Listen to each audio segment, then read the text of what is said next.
Welcome to the WHBC Sports AultCare YouTube Game of the Week. It's high school football on demand.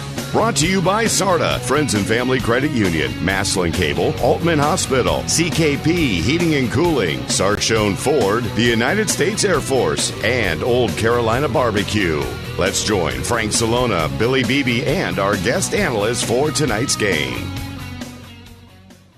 And good evening, everybody, and welcome to the PTO. Tonight we come to you from Keith Wakefield Stadium here in Perry Township, where a couple of Panther teams are going to go at it. The Perry Panthers will host the Euclid Panthers. Both teams 1-1 on the season. Frank Salona, along with the coach Tom McDaniels, our sideline reporter Billy Beebe. Bob Jeffries will join us a little bit later on up in the booth. It is our YouTube TV Game of the Week, brought to you by AultCare. And, guys, you know, this is a game that both these teams trying to eliminate some early season mistakes. They're both 1-1 on the season, but if you talk to both coaches, they probably feel that they haven't played their best yet this year, and they still have a lot of things to work on. Billy, let's start with Euclid. What do we have to look for from the Euclid Panthers? Well, for the Euclid Panthers, Frank, they sit at 1-1 right now. A nice victory for them last week against a team from Pennsylvania that came up and played them. A 14-4 victory. Now, 14 points in week 2, just 6 in week 1, so you're averaging right around 10 points. That's not going to get it done against any high school football team in Ohio. Jamal Jefferson, that's the name to know. He plays corner. He plays receiver. He's been the guy from 7-on-7s to two-a-days to training camps. Now the season started, and he's doing it again. Panthers are really going to lean on him on both sides of the ball. He plays corner and receiver. They want him to make plays on both sides of the ball, and they'll need it. Look for them to try and boost their point percentage and their average points that they're scoring per game. All right, sounds good, Billy. A long ways from the old Robert Smith years of the Euclid Panthers, but they are progressing and getting a little better. Coach, as we look at the Perry Panthers now, this is a team that maybe early on, maybe in the coaches' talk early on, we thought this team was going to throw the ball a little more, but I think that is out the window again. It's back to Perry smash mouth football, if you will. They're going to run the ball a lot. They will tonight again. This is a team, though, again, that's making a lot of silly mistakes, and they have got to overcome that. Well, generally, you know, football people believe that you make the most improvement from week 1 to week 2. And I think that both teams would like to see as much improvement from 1 to 2 or from 2 to 3 as they made from 1 to 2. So I'm sure that they're looking for that. And again, early season mistakes are pretty typical, you know, throughout high school football from coast to coast. A couple of players to watch for Perry that I'm excited about. One is Austin Maddox, the quarterback, number 9. He's a young man that works with me in the off season, and he's worked extremely hard to improve and to develop as a quarterback. He may not have thrown the ball all that much in the 2 games prior. But you know, if you're a quarterback in the wing T, you have to manage that offense, and he'll be involved in the run game. He scored a running touchdown, I believe, in week 1, and he had a touchdown pass late last week to try to rally Perry to victory. And then Mike Millen. There have been Millens from Perry playing great football since I came to Stark County in 1980, and Mike Millen is no exception. He'll be the right guard, and he's a defensive lineman. I'm going to sort of focus on him when we're on defense sometimes, and maybe comment about him as the game goes on. All right, Coach, sounds good. We got a couple of cats tonight, the Panthers of Euclid and the Panthers here from Perry Township. We'll be back. The kickoff is next. At AultCare, we care about your well-being and the importance of being well. You deserve access to the best in healthcare. With over 16,000 providers in network, AultCare makes it easy for you to find a local provider you can trust. Our services are focused entirely on you. AultCare's team of local physicians, nurses, dietitians, pharmacists, and more are available to help you navigate the healthcare system to receive the quality care you deserve. We take your healthcare personally because you matter. This is Brian Bailey of Old Carolina Barbecue Company. It's pigskin time in Northeast Ohio, and you know that Old Carolina is the official barbecue of football. So if you've got plans to gather at a tailgate or in front of a big screen TV, be sure your buffet line is full of hearty party food. We've got tender hand-pulled pork to make all-pro sliders and hickory-smoked deep-fried wings that will score big points with your party guests. We're covering football fans at our 3 convenient locations in Canton, Maslin, and Alliance. Order online today at oldcarolina.com. Get your day started with Pam Cook. She's like your own personal smartphone, and she's fully charged. We're hands-free, news and information. 1480 WHBC. And back here at Keith Wakefield Stadium, Frank Salona, Coach Tom McDaniels, Billy Beebe down on the sideline. Bob Jeffries here is our statistician, as both teams were awaiting both teams to come back out on the field. A little late getting started here tonight. We're going to start officially at 7:15, so about a 15-minute delay here. No reason given, but we'll roll with it. And before we go any further, we'll go down one time here in the pregame to check in with Billy Beebe. Billy, what's going on down on the field? Hey, good evening, guys. Very excited for tonight's matchup. The Panther battle between Euclid and Perry. Did check in with some of the coaches, and there was an accident. Not with them, but on the way here, so they were delayed about 20 minutes. They were a little bit late getting here, so that's why the game is delayed about 15 minutes. We're excited to get things going. Weather check, 75 degrees right now and sunny. It'll lower to about 70 by the end of the game. Just beautiful right now. You can see the sun kind of setting behind us. I think that may play a little bit of a factor, whoever's taking the ball down this way on the field. All right, Billy, thank you so much. Billy's report brought to you all night long by Friends and Family Credit Union. We want to thank them and all of our sponsors, and glad you're with us here tonight from the PTO, they call it, Perry Township. Good crowd on hand on the far side. That is the home side of the stadium here, and lots of cheerleaders and young cheerleaders down on the field awaiting the team, as you can see there on the screen. They are awaiting the arrival of the Perry Panthers. We have two Panthers tonight, Coach, Perry and Euclid, and you and I talked a little bit in the pregame about this, or before the pregame, I should say. Perry, obviously a running team. They're going to probably continue to do that again tonight. Euclid, a team that's down right now, but the glory days when they had guys like Robert Smith, those were some teams, and people feared Euclid back in the day. No question about that. One thing that I will say for Euclid is they have upgraded their facilities completely. They got a beautiful athletic complex, and they're just trying to get their football program, to be on par with their facilities. But that speaks to me about how the community, the district, the school system feels about athletics in general. To put together an athletic complex like they have, and hopefully the Euclid Panthers will be able to match the quality of the facility that they have soon. Yeah. Well, Euclid won the toss when they were out here earlier. They won the toss, and they will receive the football. This is you don't see that too often. We were talking about that earlier about as a coach, Tom, when you were head coach. Is there a philosophy as far as I want to receive, I want to defer? I mean, is that just up to the coach, really? Is that just kind of a personal thing, or is there a type of strategy to it? I think it's a personal thing. If we were decidedly better on one side of the ball, I might want to put that unit on the field first. If we identified a decided weakness between offense and defense for the opponent, we might want to put that side of the ball on the field first for them to take advantage of our strength, their weakness. That's it. Yep. Well, the Euclid Panthers are making their way out on the field now. They are 1-1 on the season under head coach Robert Andrews, and they have won 2 games in the last couple of years, both against the same team. It was a team from Erie, Pennsylvania. They lost their opener this year 40-6 against Austintown Fitch, always a very, very good football team in Austintown. And then they beat Erie, PA 14-4. That's going to take some skill to get the 4 points. 2 safeties, obviously. You can't get it any other way, can you? Yeah, no, it's probably the only 4-point total that I've ever heard of. I've never seen it before. I've been around it for a long, long time. Yeah. On a side note, Robert Andrews, Euclid's head coach, was an assistant coach for me during my time in Warren. Okay. And then the Perry Panthers, they opened up the season against Canton Central Catholic. They won that game 42-25. And then they lost last week. Really a heartbreaker. If you talk with Coach Slates, he will tell you, they lost 16-14, but they made a lot of mistakes, things that, drop passes, untimely penalties.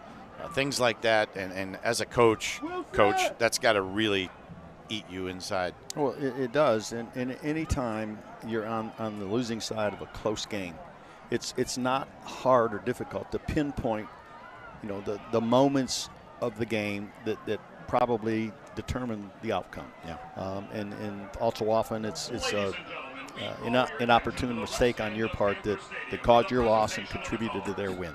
All right. Well, thanks again for watching us on the AultCare YouTube Game of the Week. And don't forget to subscribe, because we've got a lot of great coverage coming your way all season long.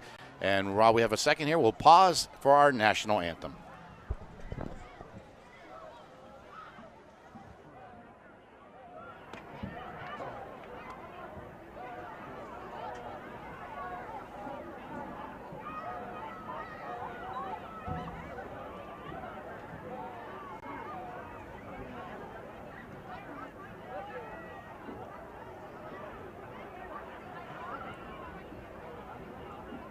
Ladies and gentlemen, to celebrate our American freedoms and our American democracy, we invite all who are in the stands as well as those on the track and concession areas of the stadium to please stand at their places, face our stars and stripes, and join in the singing of our Star-Spangled Banner. Ladies and gentlemen, your hats, please.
Playing and singing of our national anthem by the Perry High School Marching Band.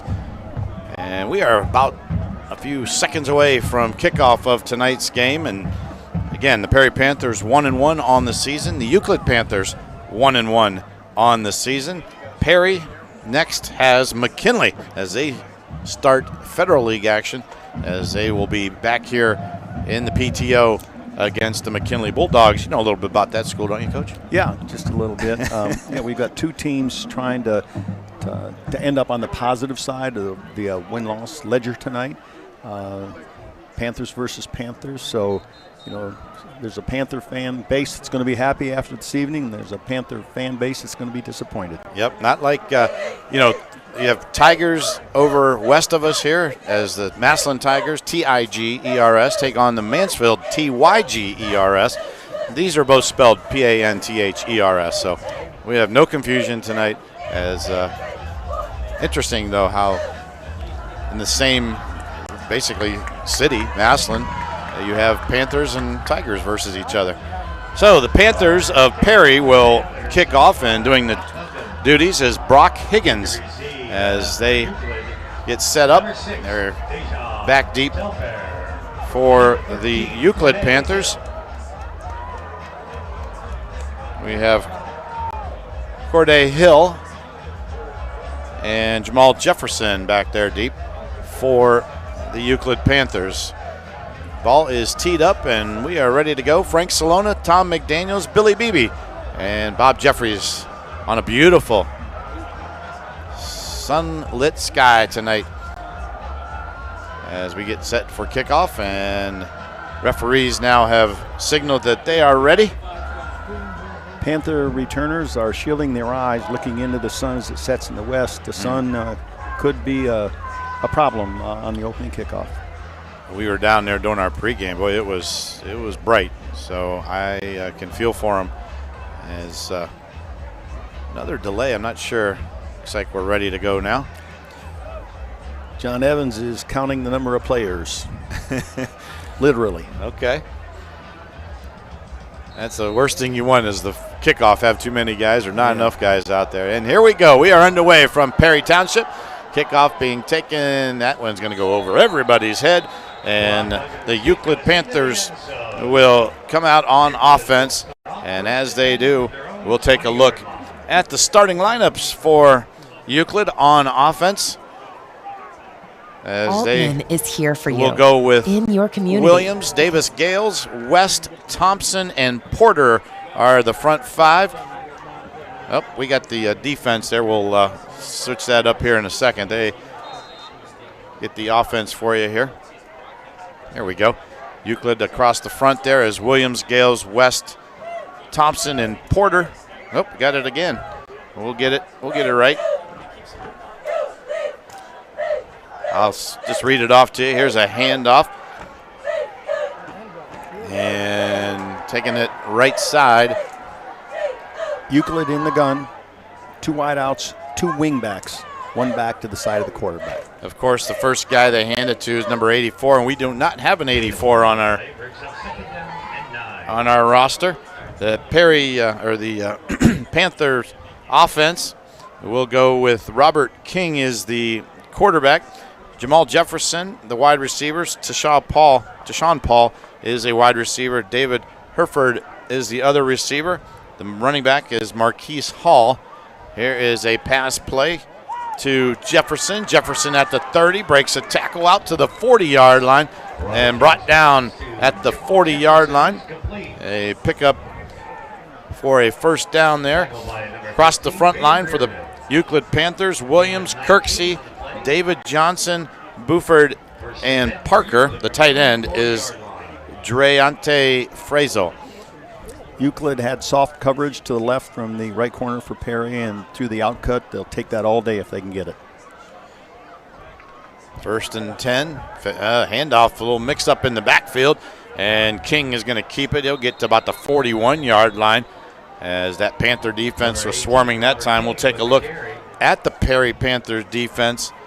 For Perry across the front there, they will go with Geis, Clintworth, Ristoff, and Millen. He's a good one. The linebackers are Shepard, Ivanek, and Mays. And the defensive backs, Walker, Lahoun, Reardon, and Wilson. The left wing back for Euclid was in motion. We've got a procedure penalty. Had a little snafu in the back field, but the penalty negated all of that. They just minus 5 yards, and they got a 1st and 15. Okay, 1st and 10 or 1st and 15, as Coach said there. From their 35-yard line, King going to throw. Wide receiver got it off his hands, but he came back and picked it up. That is Herford, and Herford with number 16, David Herford. And Herford with the reception. They lost 3 yards, didn't they? Yeah. Quick reaction by the Perry defense. Great pursuit. It's a bubble screen. The receiver bobbled the ball, which was advantageous to Perry, and so it's a negative yardage play on a play that generally is going to get at least a little bit of yardage, and if he can break a tackle, maybe more. So a 2nd down now and 18 for Euclid. Here is a handoff, and that one is taken by Hall, Marquise Hall. Takes it across the 35 to about the 38-yard line. So that'll bring up 3rd and long now for the Panthers of Euclid. I'm always interested to see how people answer to 3rd and long situations, because if you're a team that runs the ball all the time, this is a problem. And they've thrown it twice out of the short possession they've had so far, so we'll see if they can throw the ball downfield or maybe draw, maybe screen. But I'm always interested to see what people's answers are for this type of situation, 3rd and 13 or so. All right, a little bit of a delay coming out of the huddle there, but it looks like we've got it all put back together as they whistle it live again. The play clock down to 18, plenty of time.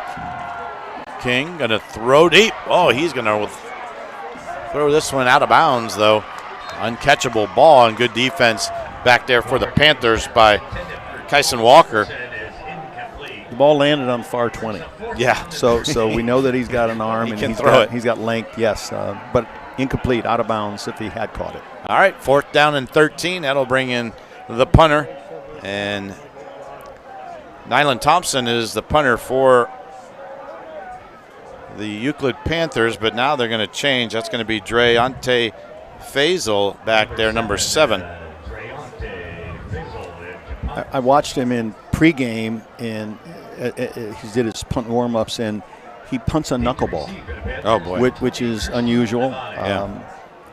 And I'm wondering if that's his normal punt. Mm-hmm. But we'll see. That one, though, was end over end, taken at the 35, short kick, and taken all the way to the 50-yard line. Nice run back that time by Christian Ivanic with the return. So the Panthers of Perry now, Coach, have good field position. There was a flag early in the play, soon after the returner caught the ball, but they're waving it off. Okay, I'm sorry. Okay. That's that darn yellow beanbag. Yeah, there we go. All right, midfield is where the Perry Panthers will start. And here's a handoff. There's a shocker. And look at this. Going across the 30, inside the 30 to, well, right there, right at the 30, is Ryder Hartshorn. And Hartshorn with a big gain of 20 yards on 1st down. Yeah, without a second look at it, that very much looked like the buck sweep, which is a base wing T football play. Fullback runs a fullback trap, footwork inside, and quarterback fakes to him, hands off to the back, pulling the guards, getting on the edge. Good gain.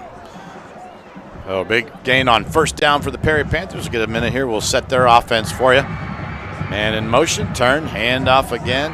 And again, another good gain inside the 25 to the 22-yard line. That is Marcellus Harris for the Perry Panthers, as we take a look now at the Perry offensive line. And that is Ristov, Gidcombe, Millen, he's a good one, Hernandez, and Daisy. The quarterback, Austin Maddox. The running backs are Hartshorn, Simmons, and the tight end is Scott. The wide receivers are Wolf and Walker. And the Panthers on defense, we'll get to that here in a second. So Perry has it, 2nd down and 2. And another handoff. That is Hartshorn, and we gets tripped up there in the backfield at about the 22-yard line. We got a flag down there, though, Coach. Right. Second play of the game, Perry ran another wing T staple play. It's called the belly. Mm-hmm. The fullback off tackle inside to the right with a lead back. This was another misdirection play. Instead of giving the ball to the running back in the backfield, Perry had a wing on the left, and he was the ball carrier.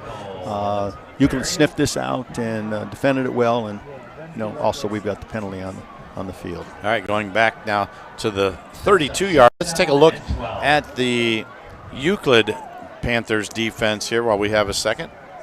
Well, we'll do it right after this play. I'll tell you that. They came back to the line of scrimmage real quick. Hartshorn in motion. Here is, Maddox going to throw. Has a man left side. Guess who? Hartshorn, and Hartshorn turns it. And did he fumble the football? But they say he was down at the 25-yard line. So a pickup of about 7 that time on the reception. Looking at that Euclid defense, Williams, Davis Gales, West, Thompson, and Porter for the front 5. The linebackers are Lester and Faisal. And the DBs, Telfair, Jefferson, Taylor, and Hall. You heard Billy Beebe talk about Jamal Jefferson. He is their standout player on offense and defense. I hear his name quite a bit. So the Panthers have it. 3rd and 5. They're going to run it. They've got some running room. Up inside the 10 to the 5. Into the end zone is Roy Simmons. And the Perry Panthers get on the board first. 25 yards, Coach. They made it look easy. Yep. Perry's operating out of a double wing set with one wide receiver, one back in the backfield. That was the buck sweep version. the tailback didn't carry the ball. One of the wingbacks did, and got good blocking on the edge and made a nice cutback. Took advantage of Euclid over pursuing and was in for the score. And guess who met him in the end zone? Preston Daisy, who was one of the guys up front that made a huge hole for him to get through. So Brock Higgins will attempt the extra point, try to get the Perry Panthers to 7. The kick is up, and the kick is good. So 6:42 to go on the clock. The Perry Panthers strike first. It is Perry 7 and Euclid nothing. We'll be back right after these timeouts. Altman is here for you, in your community, because you matter. We're proud to be the area's first and only independent health system. We are one team, joined together and committed to one mission, to lead our community to improved health. And we've always been here, dedicated to providing you with the very best in care, wellness, education, insurance, and more. For your community and for your family, Altman is always here for you. Happy Sardiversary with Sarda rider Dolores. We're celebrating 25 years with our valued riders. This is the only way I get around. I came here from Pennsylvania. My mom didn't drive, and she taught us all how to ride the bus everywhere, to the laundromat, to the grocery store, doctor's appointment, to visit people. So I've been riding the buses for 59 years now. Thanks to all our riders as we celebrate SARDA 25 at SARDA.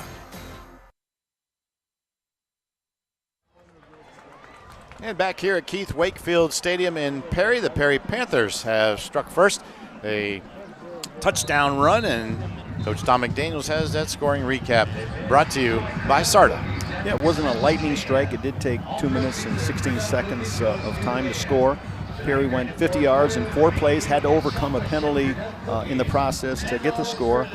But the 25 TD run by Simmons, the extra point was good. Perry has the early lead, 7-zip. Makes the Perry Panthers cheering section across the way happy. They are jumping up and down, excited for their Panthers.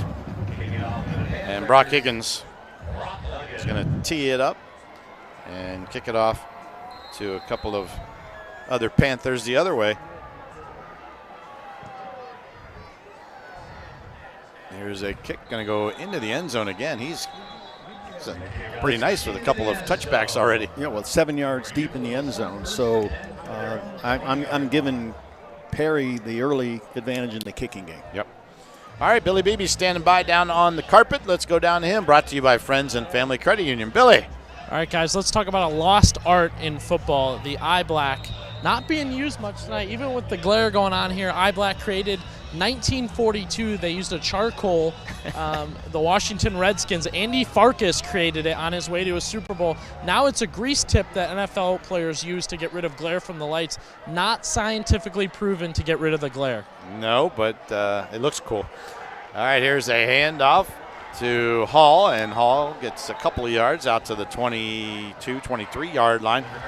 I used to wear it a little bit when I was playing ball back in the day, and then they came out with the stickers, the black stickers, and I put those on because they were less messy. As an infielder, it was, actually looked cooler than it did really help. Yeah, the closest I ever came to eye black was, as a little kid on Halloween, we'd take a cork and burn the end of it, and my mother would make me look like a hobo, and send me out to trick or treat. Perry playing a 4-man front, single high defensive back safety. 2nd down and 7 for Euclid. There's a little bit of Perry Panther action there with the running play and kind of a little misdirection here. Got the wing going as they pick up to the 29-yard line, so brings up a 3rd down and 1. Yeah, very, very good play action. Asked the quarterback to do an awful lot in a short period of time. He made a complete 360 during the execution of the play, but they executed it and got a good gain. Coach, I don't know if that was by design or he turned the wrong way, and then it looked like a wing T type play. I'm saying by design. All right. Now you got a man in motion, a handoff, and oh boy, met in the backfield and going nowhere that time is Marquise Hall. Check that. That wasn't Hall. That was Rynell Taylor. And Taylor, they gave him a good spot because there was no way he was close to the 30-yard line. So it brings up 4th down and 1, and they're going for it. Or are they? Jonathan Clintworth on the tackle, last guy to get up off the pile. And, boy, this is a big play here. If you're the Perry Panthers, do not jump off sides. 4th and short from your own 30, early in the first quarter. They're going to go. Got it. And they got the first down. Robert King carries it and picks up the first. He still didn't go down, but he picked up the first down, and a good play there by Euclid. I'm not saying that the two offenses are identical, but both teams are employing wideouts with 2 wing backs. Again, not identical. Perry's is trademark wing T. I think Euclid is using wing T concepts, but I'll watch to continue to see if that similarity sustains itself. There it is again, 2 wideouts, 2 wings. A little different than what Perry lines up in. Yeah. King will hand it off this time. A little end around action, and not going anywhere is Hereford. And Hereford tackled for no gain. So it brings up 2nd down and 10.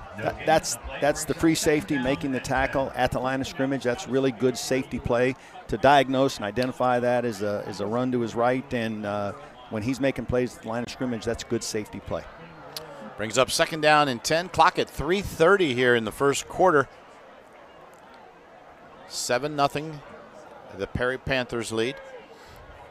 Man in motion. And now King is going to throw right side. Has a man caught and taken down at the 39-yard line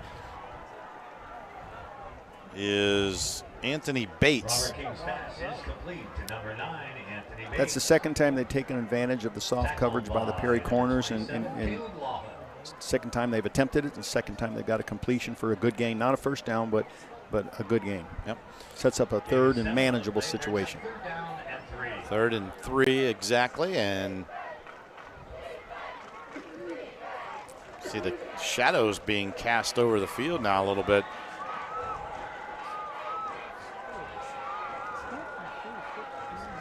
Clock at 2:36 and counting.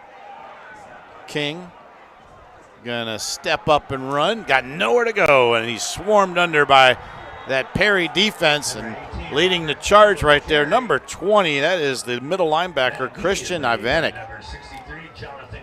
Perry overwhelmed him at the line of scrimmage. It was an attempt at a quarterback draw, and Perry overwhelmed Euclid's front. And Euclid's front is, they have good size, but Perry's quicker, got great penetration, and they ended the draw play as it was attempting to begin. So 4th down and 6, not so daring this time, Coach. They're going to punt this one away. Yeah. 1 was not bad. 6 is a little too much to ask, as they now will punt it away from their own 37-yard line, and Perry Panthers await the punt. Now we've got a delay of game, so they're going to move them back another 5. And that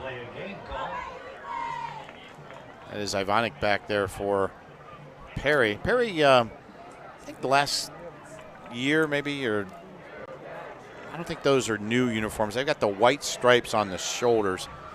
Not sure if they had those last year or not, but kind of a new look. Oh, boy. That ball's over the head of the punter, and he's going to fall on it back all the way back inside the 5-yard line. And, boy, that is just a untimely mistake right there, Coach. Well, mistakes in the kicking game ultimately end up, with changing and flipping the field. And there's a bad snap, very bad, very, very high over the punter's head. He had no chance to secure it. And, Perry's setting up shop inside the 5-yard line. So the Perry Panthers 1st and goal at the 4-yard line, and with a chance now to extend their lead, see if the Panthers can punch it in. Maddox going to put a man in motion. That is Hartshorn, and he is into the end zone. And Hartshorn with a 4-yard touchdown run, and the Perry Panthers have extended their lead to 13-0. Yep, that's back in the days, 39 sweep with the wing back as the ball carrier. Not sure if that's their terminology, but when I coached for Keith Wakefield and Mansfield-Madison back in the day, that's what we would have called it. Well blocked. You mean Keith Wakefield coached somewhere else besides Perry? Yeah, a couple of other places. Yeah. Here is Higgins for the extra point. Kick is up, and kick is good. It was so good he kicked it over the screen and into the concession stand. And the Perry Panthers, just like that, with 1:33 to go here in the first quarter, have extended their lead to 14-0. We'll be back right after these timeouts. Saturday Morning Huddle with Kenny Rhoda, Billy Beebe, and the WHBC sports team. I'm afraid to ask this question because I think I know the answer, but I got to ask it anyways because we were discussing it after the game. Biggest regular season win for you in your time there at Massillon, beating the defending Division I state champion St. Edward's Eagles? You know, everything right now is looking forward to week 6. You know, we got a big ball game next week, and you know, Finch is a great team. They're 5-0, and we're excited to host.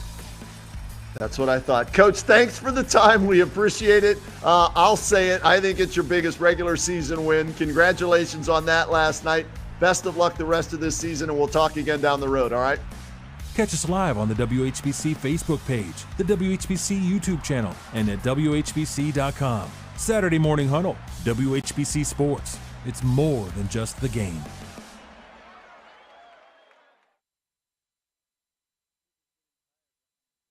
2 or 3 yards deep in the end zone. All right, that kickoff was into the end zone, so they will start it again at their own 20-yard line. And with that, start a scoring drive. Here's Tom. Quickly, 4 seconds. Perry went one play, 4 yards.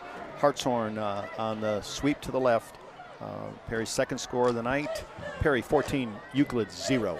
They didn't even give me a chance to say they were in the Starshone Auto Group red zone as they put that one into the end zone from 4 yards out.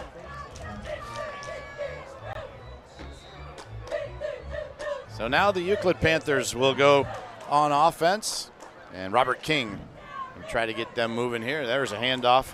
Hall. And Hall takes it across the 20 to about the 22-yard line. Yeah, that's the second attempt at the best run play that they've had this evening. It didn't. They didn't bow it as well on this attempt, but it's the second time they've used that play. Minute 17 to go here, first quarter.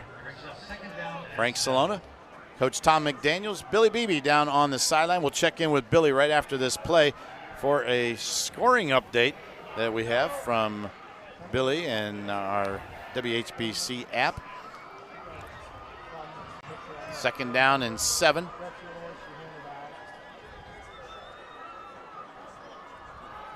King gonna throw and has a receiver caught. That's Jefferson. Jefferson, he's dangerous. Got to watch him. Takes it across the 30 for a first down. And we'll check in now with Billy Beebe down on the field, brought to you by Friends and Family Credit Union. Billy. All right, guys, again, all the scores I'm about to read on WHBCSports.com. Hoover on their revenge game against Royal Imperial Collegiate from Cincinnati.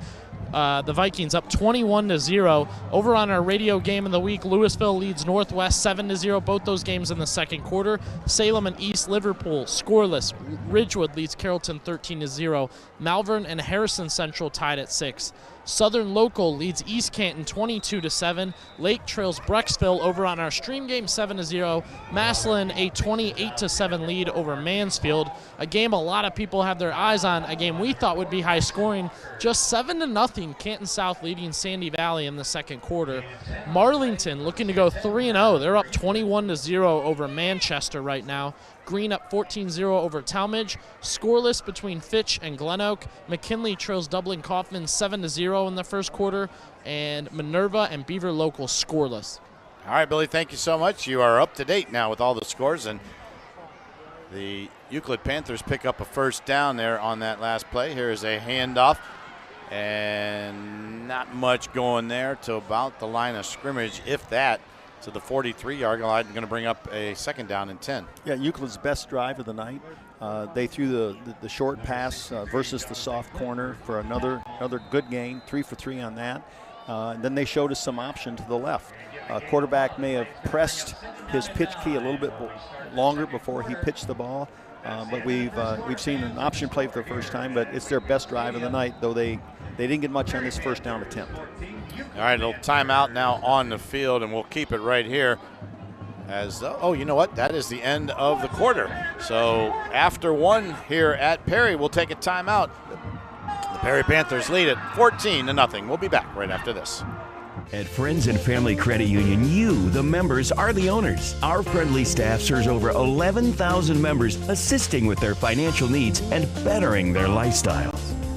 Hi, I'm Gina, President and CEO of Friends and Family Credit Union, where we provide loans, savings, checking, and other financial services to anyone who lives, works, worships, or attends school in Stark County. Are you looking for something different? Stop in today to become a friend of the family. At AultCare, we care about your well-being and the importance of being well.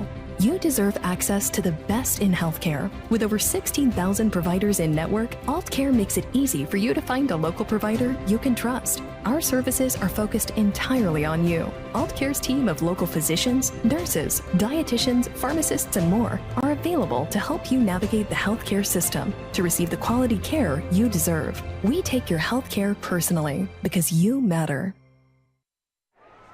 As we start quarter number 2, here's a handoff to Hall, and Hall meets the defense. And did he fumble the football? Let's see. Nobody's making a decision down there. What do you think, Coach? We've got nothing out of the officials. No indication that it was a fumble or that he was down. One of the referees just pointed. I believe Euclid retains the ball. All right. I don't think I agree with that, but let's see if we can see it on the replay here. Yep, there it is. That ball was down, and a good job there. Looking at that replay, brought to you by Maslin Cable. We have the benefit of replay. They don't. I'm going to disagree. His forward progress was stopped, so I don't think it was a fumble. If that was your team back in 1995, you would have said that was a fumble. Depends on whether I'm on offense or defense at the time. There is a intercepted by Ivonic, and he's going to take it to the house. There he goes. Touchdown, Panthers. 44 yards. Well played. Well played. I think that's Christian Ivonic. Yep. Operating as a backer, dropping into coverage. Yeah, officially, they're going to say that was 50 yards. He caught it right at midfield. So Christian Ivonic takes it 50 yards for the score, and the Perry Panthers are up 20-0 right now.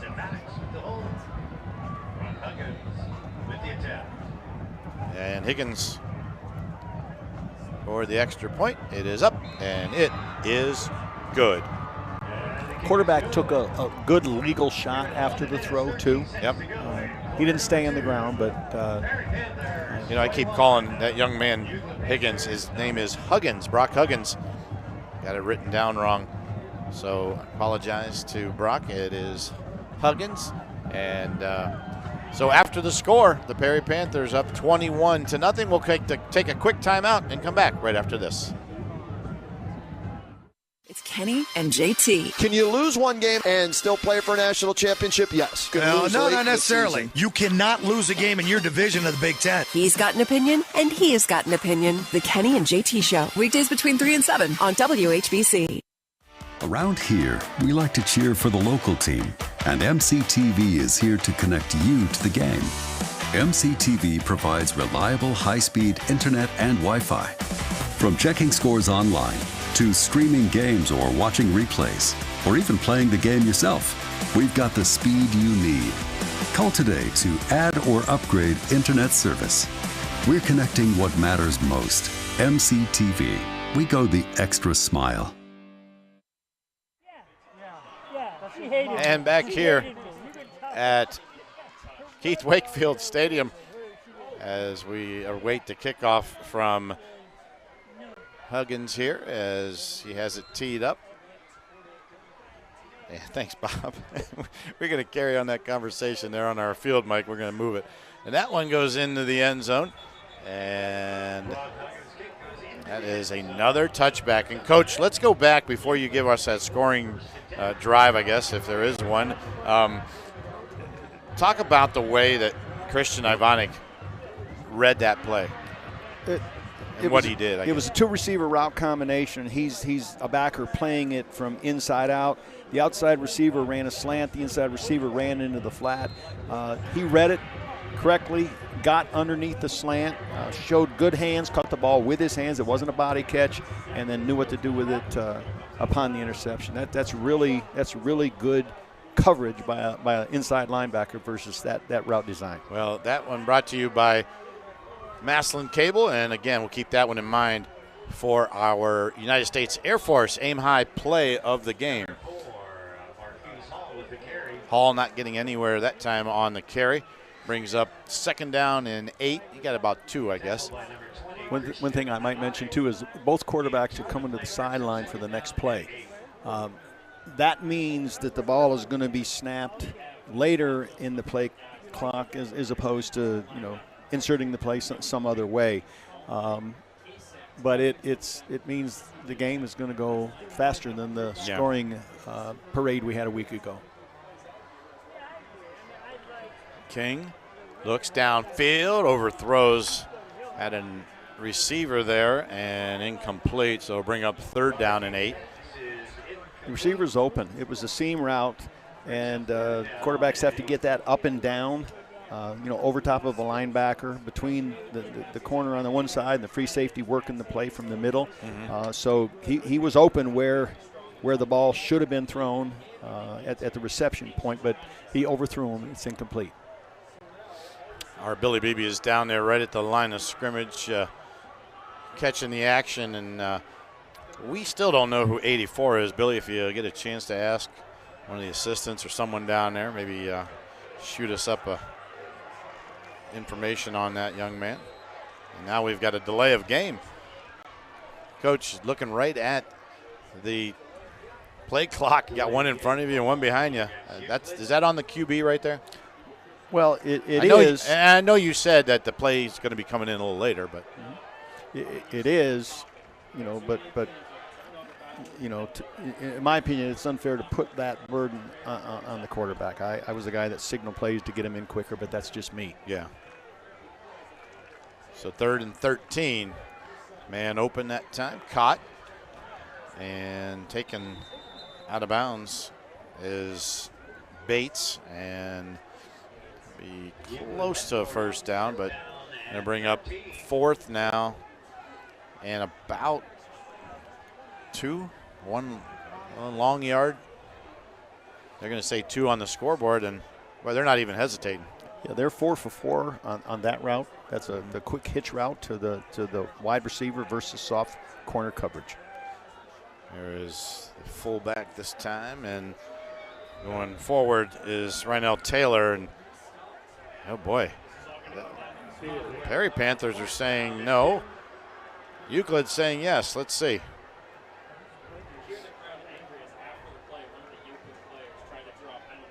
There are players that are in the way, so we can't really see the stick relative to the yard line. Yeah. Should be right on the 30 because he kicked it in the end zone. Oh, that's right. That's right. That's right. They're short then. Yeah. You shouldn't have to measure. It's got to be Perry football because, like you said, and I heard Bob, he's got to get to the 30 because they started at the 20. So, Frank, we got number 84 identified as Amir Swain. Amir Swain. Okay, thanks, Billy. On the 4th and short attempt by Euclid, the fullback just put his head down and ran into the pile. He was trying to use brute force to get the 1st down and couldn't move the pile. All right, well, the Perry Panthers. Empty set. Their defense holds, and they will go on offense in another great field position. Seam route. Oh, look at this. Open. Pass caught. Simmons, and Simmons takes it to the 5-yard line. And, Coach, I was wanting so much for him to get in the end zone because I would have loved to report a passing touchdown by the Perry Panthers tonight. And he takes it to the 5 and gets tripped up. Well, they had one a week ago in the losing cause. Great 3-step drop by Austin. It's a seam route. He was wide open. The route that Euclid had thrown, similar to that, where the vertical on the hash was wide open. And 3-step quick delivery and a little gain after the catch. So Austin Maddox connects. A big pickup there. And now the Panthers are in striking distance. There's number 25. You know who that is. Yep. Ryder Hartshorn. And Hartshorn puts it into the end zone. 5-yard touchdown run. And the Perry Panthers have tacked on another one. Right now, that's their favorite play in the red zone. Yeah. Down close. Buck sweep or a variation of that to the left to the wing back. Yep. Well, they got in that Sarshone Auto Group red zone and punched it in. And now Brock Huggins will attempt the extra point. And the kick is up, and the kick is good. With 9:10 to go here in the first half of play, the Perry Panthers have tacked on another one. They lead 28-0. We'll be back right after this. Altman is here for you, in your community, because you matter. We're proud to be the area's first and only independent health system. We are one team, joined together and committed to one mission, to lead our community to improved health. And we've always been here, dedicated to providing you with the very best in care, wellness, education, insurance, and more. For your community and for your family, Altman is always here for you. Get your day started with Pam Cook. She's like your own personal smartphone, and she's fully charged. We're hands-free, news and information. 1480 WHBC. Back here at Keith Wakefield Stadium, Frank Salona, Tom McDaniels, Billy Beebe, Bob Jeffries is our statistician, and the Perry Panthers have tacked on another one, their 4th touchdown here in the first half. And after the kickoff, we'll turn it over to Coach for that Sarda scoring drive. Huggins has it teed up, and this one is in the air, and it is going to be deep into the end zone, and Euclid not going to be able to run that one out, and they'll start again at their 20. Coach with that scoring drive from Starda. Yeah, on a beautiful night in Perry Township, lightning strikes following the failed 4th down attempt by Euclid. Completion from Austin Maddox to Roy Simmons on a seam route for a big chunk. Took the ball down inside the 5-yard line, and in only 38 seconds, 2 plays, 29 total yards, 5-yard TD run by Hartshorn. Extra point is good, and Perry's got a big early lead, 28-0. Perry's average starting position is Euclid's 27-yard line. Man. You can make money doing that. Yeah, you can. Yes, you can. All right, well, the Euclid Panthers now on offense. There's a pitch. Good running room, breaks a tackle, and taking it all the way out is Taylor as he gets run out of bounds. See where they officially mark him at about the 39-yard line. Hoping to look at that on replay. This is the option play. They've run it once already to the left. This is the same play to the right. Gain of 19 on the play. They have done some things successfully, and I would go back to those things and do them again and again, especially down 28 points. So clock at 9:02. It is stopped because of the out of bounds, and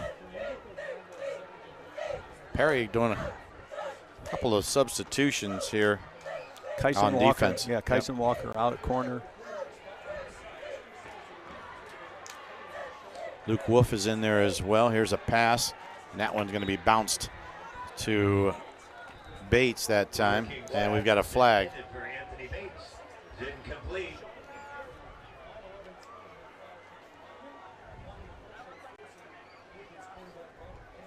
Sort this out. Legal, a man downfield.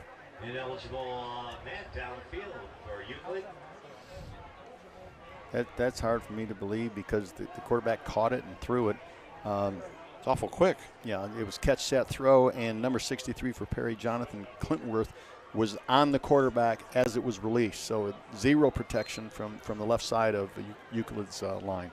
All right, 8:59. Here is a handoff.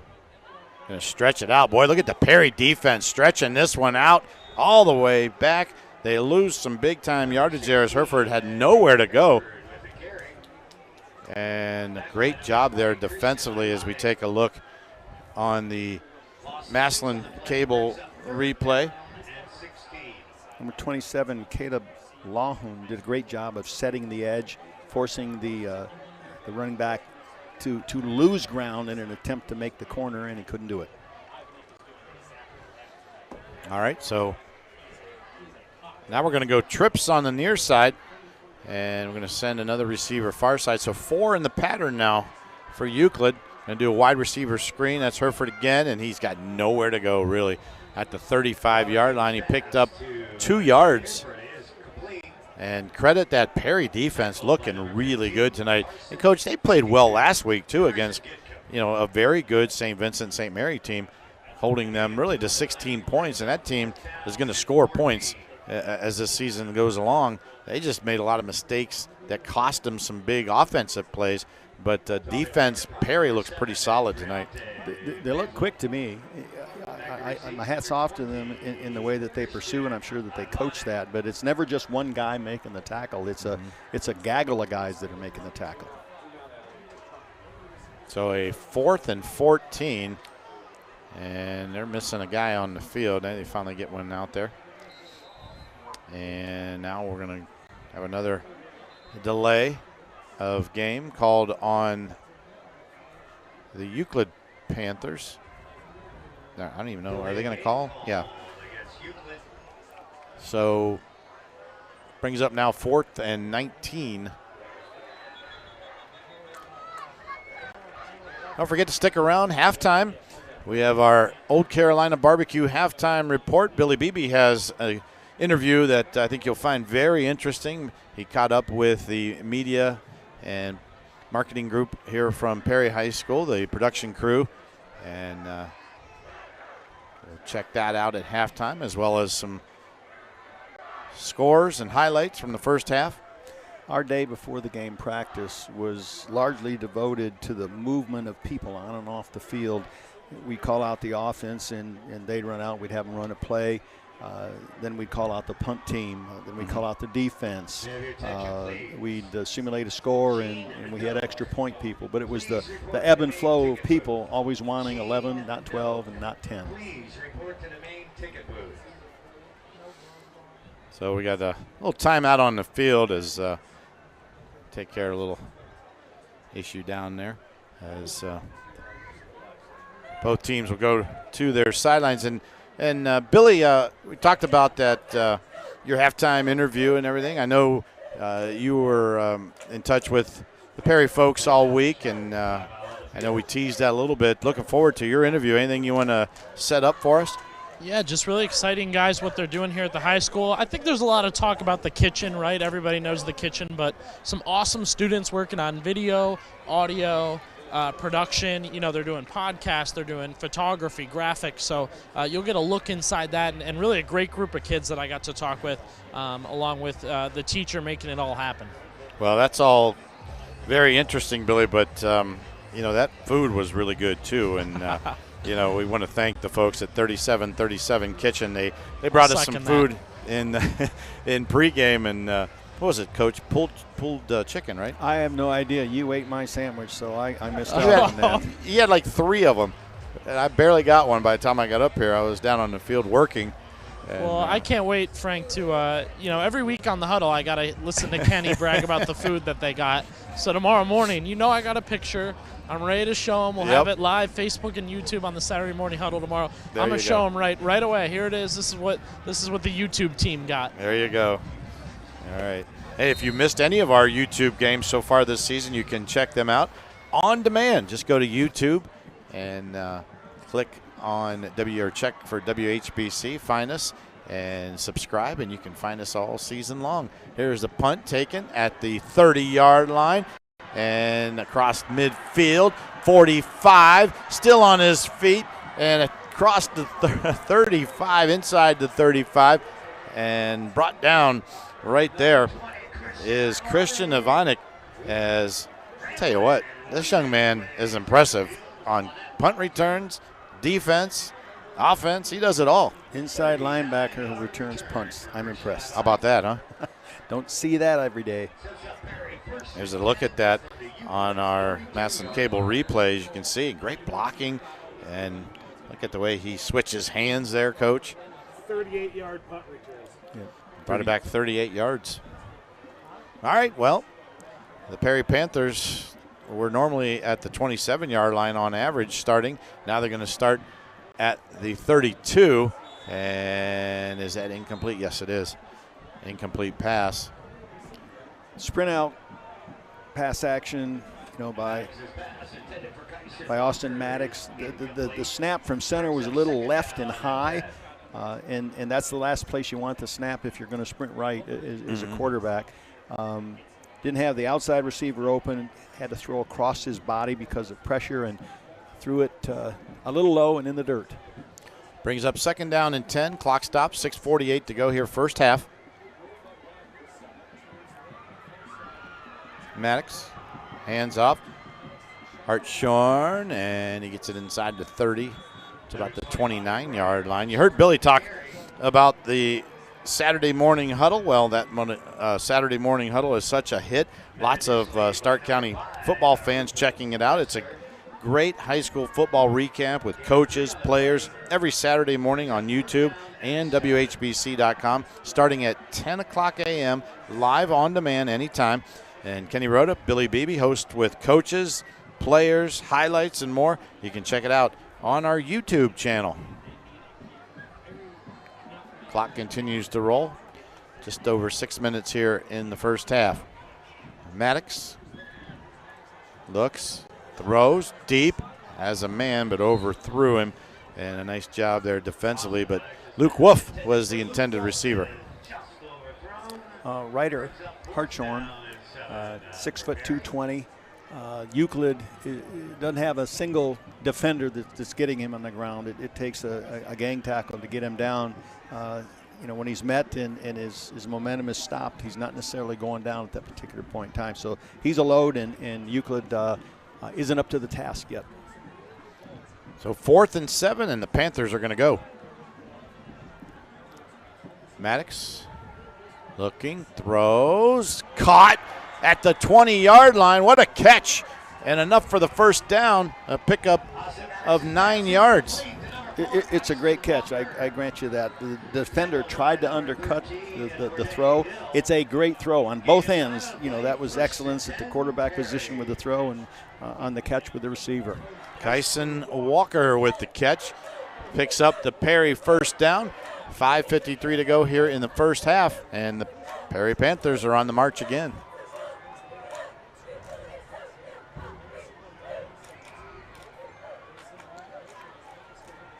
There is another pass play. Going to keep it this time, though. No one downfield to throw to, and Maddox gets tripped up. Play action pass that time. Again, good coverage by Euclid. Nobody separated from the defender in the Euclid secondary. Austin was forced to scramble, and Euclid did a good job of preventing him from getting outside and negating the gain. So brings up 2nd down and 14 on the loss.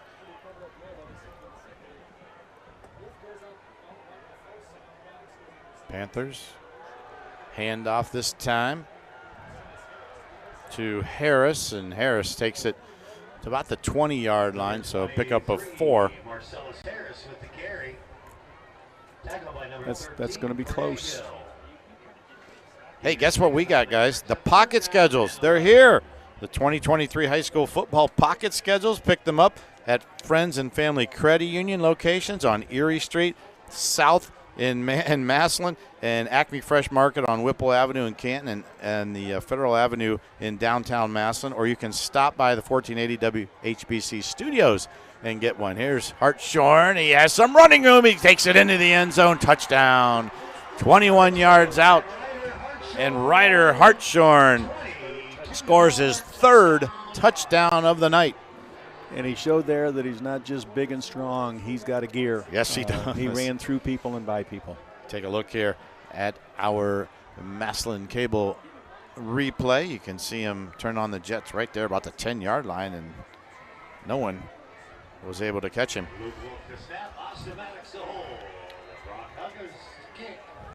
So 4:29 here in the first half. Huggins, extra point, good.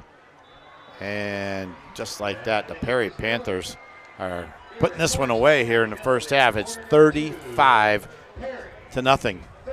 Perry will take a timeout and be back.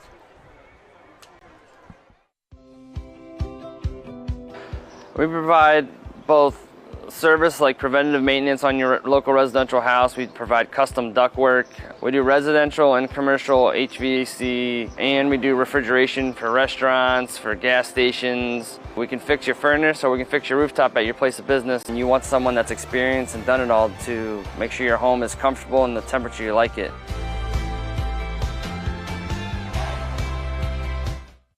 Are you looking for something different? At Friends and Family Credit Union, our success is defined by you. Our goal is to improve your financial needs and better your lifestyle. Friends and Family Credit Union provides loans, savings, checking, and other financial services to anyone who lives, works, worships, or attends school in Stark County. Our friendly staff is fully committed to serving over 11,000 of its members. What are you waiting for? Stop into one of our locations today and become a friend of the family. And back here at Keith Wakefield Stadium, the kickoff is deep and not going to be returned because it's into the end zone again for the fifth touchback of the first half. And, Coach, you've got our SARTA scoring drive. Yes, 7 plays, 32 yards. Again, not taking much time off the clock, 2 minutes, 12 seconds. 21-yard TD run by Hartshorn. Extra point, again, is good. Perry 35, Euclid nothing. 4:29 left in the second quarter. Well, the Panthers of Perry really looking good here in this ball game, and you know, obviously their offense we know about, but their defense coach has really stepped it up. So Euclid now has it 1st and 10 from their own 20. King going to throw. He has a guy and a first down, and a nice play that time by Jamal Jefferson. He's a playmaker for this team. He's a guy you have to keep an eye on. Yep. Perry's presenting 2 different fronts based upon down distance situation. They present a 4-man front. They also present a 3-man front, playing 3 deep in the secondary, single high receiver. I also want to mention, you know, the effective run game isn't just a result of what the guys, you know, with the football are doing. I'm going to try to focus and identify some of those linemen who are doing a great job blocking, you know, for the Perry running backs. Got a receiver this time. There's Jefferson again, and he gets pulled down at the 45-yard line. Jamal Jefferson Jr.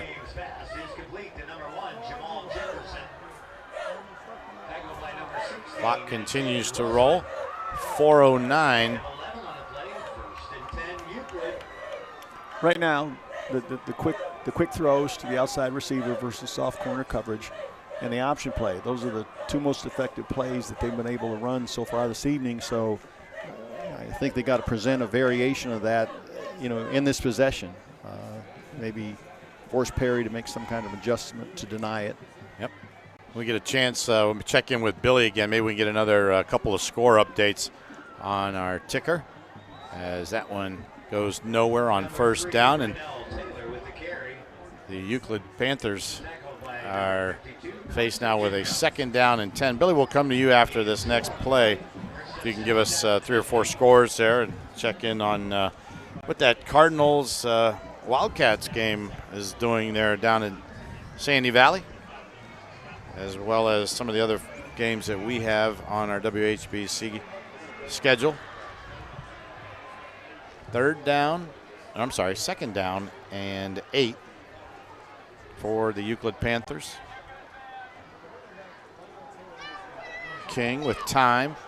Going to air it out as a man, but he threw it out of bounds. And, Coach, there's really not a whole lot you can do there. If you throw it out of bounds, you don't give anybody a chance to catch it. Yeah, that was an attempt to it's like a hitch and go. Yeah. Trying to get the corner to jump the short route. The receiver then runs deep. But as you said, you got to keep the ball in play. Yeah. And he overthrew him, and not only beyond him, but outside of him and out of bounds. Sets up a 3rd and 9. Let's check in with Billy down on the field. Friends and Family Credit Union. Billy, you got some scores for us? Yes, sir. Right here at WHBCSports.com. See how easy it is to just pull it up on your phone. Ridgewood leads Carrollton 13-0. Lake heading into the 3rd quarter now. Still down 7-0 to Brecksville on our stream game. 35-0. Hoover leads Royal Imperial Collegiate from Cincinnati. East Liverpool up 7-0 over Salem. Tuslaw up 14-0 over Riverview. East Canton down 30-14 to Southern Local. Glen Oak Trails Fitch 14-3 at halftime. Sandy Valley and Canton South, that's a 14-14 game at half. All right. Alliance also tied with Streetsboro 14-14. Fairless looking to get their first win of the season. They're up 21-12 over Claymont. Marlington up 21-0 over Manchester. Edison leads Minerva 21-0. Central leads Richmond Heights 28-0. Perry, of course, our game here, a 35-0 game. Malvern up 14-6 over Harrison. And tied 7-7 heading into halftime, guys, is Northwest and Louisville, our radio game of the week. Canton McKinley trailing Dublin Kaufman 14-7. Maslin up on Mansfield 35-10, and Jackson a 14-0 lead still over Stowe. All right, Billy, thank you. And while you were reading a lot that, of scores. Yeah, I don't think they got the first down, Coach. They had to get to the 45-yard line there, and they were stopped just short. And it'll be 1st and 10 for Perry. They ran the option play into the boundary. And Perry's corner, number 4, Kyson Walker, did a great job of taking care of his assignment. He would have the pitch man. Someone else is assigned to a quarterback. That's called assignment football versus the option. Kyson made a great play from his deep corner position to make the tackle short of the line to gain. All right, well, Perry Panthers probably with their worst field position right now at the 45-yard line, their own 45-yard line. And that play going nowhere. Hey, it's time for college football to get started. The Ohio State Buckeyes open the new season tomorrow at Indiana. We'll have the pregame for you at 2 o'clock and kickoff at 3:30 on 1480 WHBC. So make sure you tune in. Cheer on the Buckeyes tomorrow. 2nd down and 10. Here is an end around, and looky, here goes Simmons, has some running room. Boy, every time Roy Simmons touches the football, it seems like he does some fancy footwork, picks up some good yardage. 17-yard gain. Good things come in small packages sometimes, and he's a small package, but he's a very good thing. He's only 5'4", 135, but he's got great quickness, uses his blockers. Little Dino Hall, if you remember, Dino Hall type player. There he is again. Simmons bounces it out, and that time not much, but picked up a yard there, maybe 2. Number 52, Garson Gidcombe, out in front of him, providing lead and support as they run the ball into the boundary to the right side. So 2nd down and 7.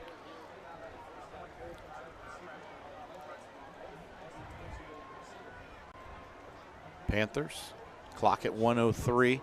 There's a handoff to Harris, and Marcellus Harris. 23, Marcellus Harris with the carry. This is not unique to Perry, but it is a characteristic of that. They ask their running backs to be blockers too. So the wings are blocking for the tailback's blocking for the wing backs. They're not prima donnas. They're not going to be treated that way, but they're asked to be blockers and football players, and they are doing a great job of it tonight. Very rarely do you see Perry in this offense, their offensive line shoot out directly. They seem like they're always pulling, going one way or another. Yeah. You know, it's just that offense. Well, you know, very often they're in a tight end wing set, one side or the other, and that manipulates the defense. The defense has to align, or has to assume responsibility for a four-man side, a guard, a tackle, tight end, and a wing. Mm-hmm. And Perry's had great success running to the weak side away from their strength. Yeah. And that's usually the wing back, to that side, off of some kind of play action involving the remaining back. And again, we're getting polars out in front of them, and they're doing a great job. Once again, don't forget to stick around. Our Old Carolina Barbecue halftime report. Billy Beebe has a great interview for us coming up at halftime. We'll also be back with some scores and highlights and talk about that first half and what we should see here in the second half of this one, as well as some analysis here from Coach McDaniels. And there you see our Old Carolina Barbecue halftime report. Interested to see what Perry does with 35 seconds on the clock, on the 31-yard line, nearing, I would say, the ability of the kicker to kick a field goal if they can't get it in for a TD. Hartshorn that time gets tripped up. And he got to the 28-yard line, 4th and 4. Let's see, 45 yards approximately from there. Well, anytime he's kicking the ball in the end zone, every time, he may be a viable threat. We always had to know what yard line does the ball have to be on for us to send our field goal team out there. Yeah, it looks like they're going to let the clock wind down and stop it with a second. Nope, they're going to let it go. They weren't even going to try it. Well, they lead 35-0 here at halftime due to the Perry Panthers. We'll take a timeout and come back right after this.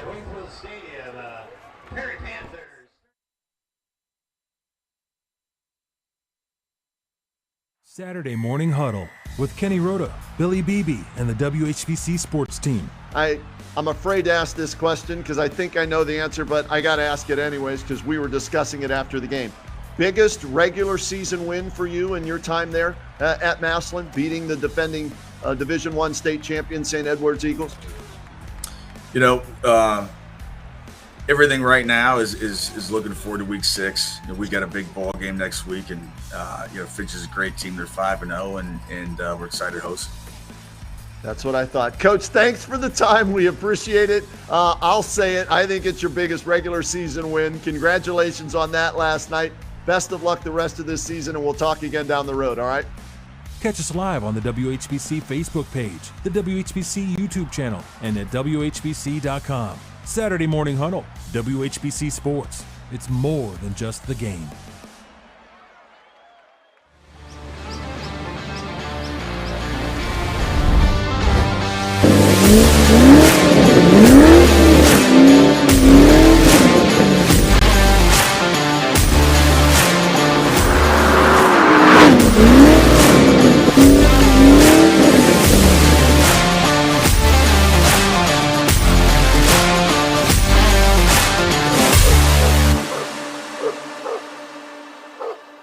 Around here, we like to cheer for the local team, and MCTV is here to connect you to the game. MCTV provides reliable high-speed internet and Wi-Fi.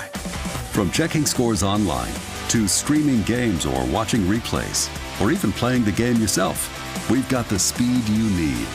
Call today to add or upgrade internet service. We're connecting what matters most. MCTV. We go the extra smile. Mix 94.1. The most music and the most fun in the morning. Dave and Jimmy. Weekday morning, 6 till 10. Canton's Mix 94.1.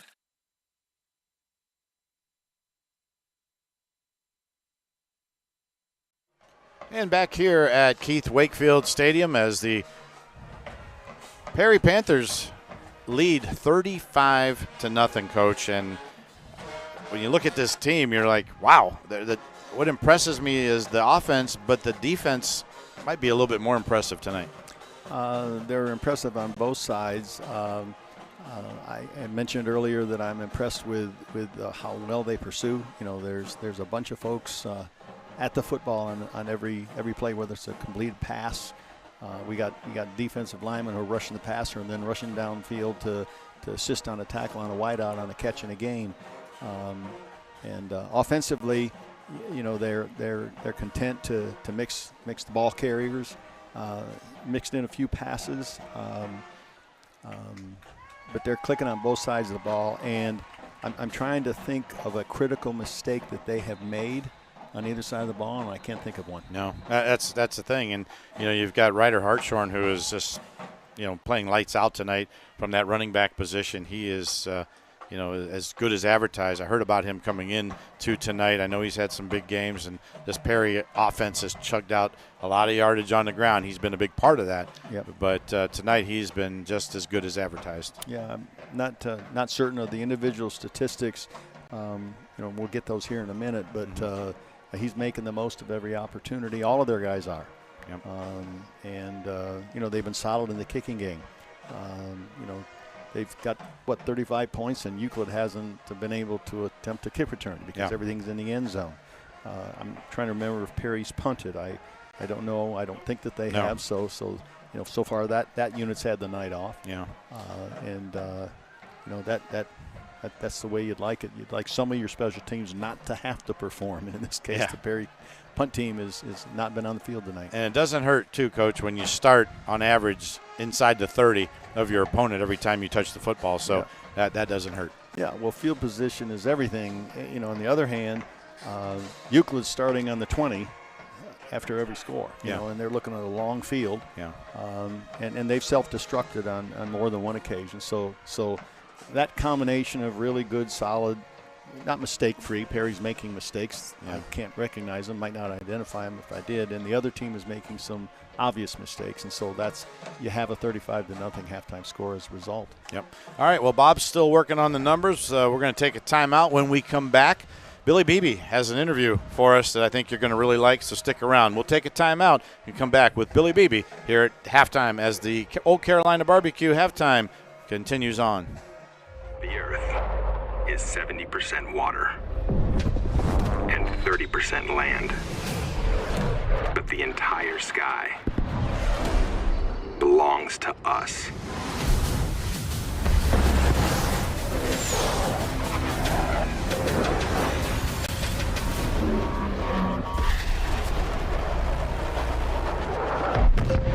Copy that. Aim high, Airman.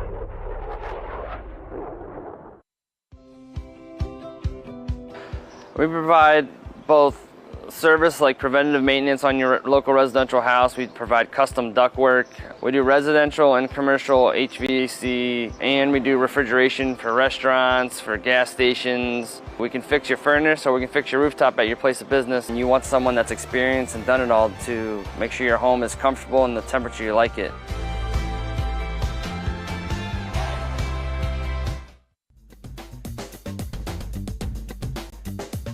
Billy Beebe with you at halftime of the Perry game tonight with Euclid. But joining me to discuss a little bit of what's going on in the Panther community is Keith Brown, the media and video production teacher at Perry High School. Keith, thank you for joining us today. Oh, thank you for having me. It's a pleasure.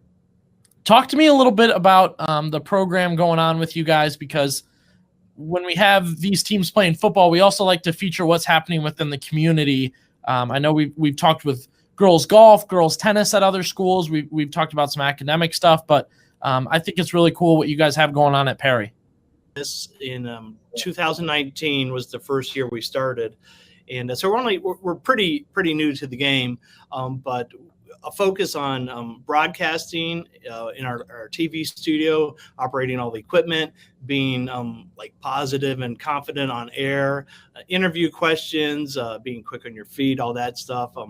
And then, junior year, they focus on just broadcasting. We do that. They even have to put an entire show together. They produced the whole show, every single segment of it. They directed the whole thing.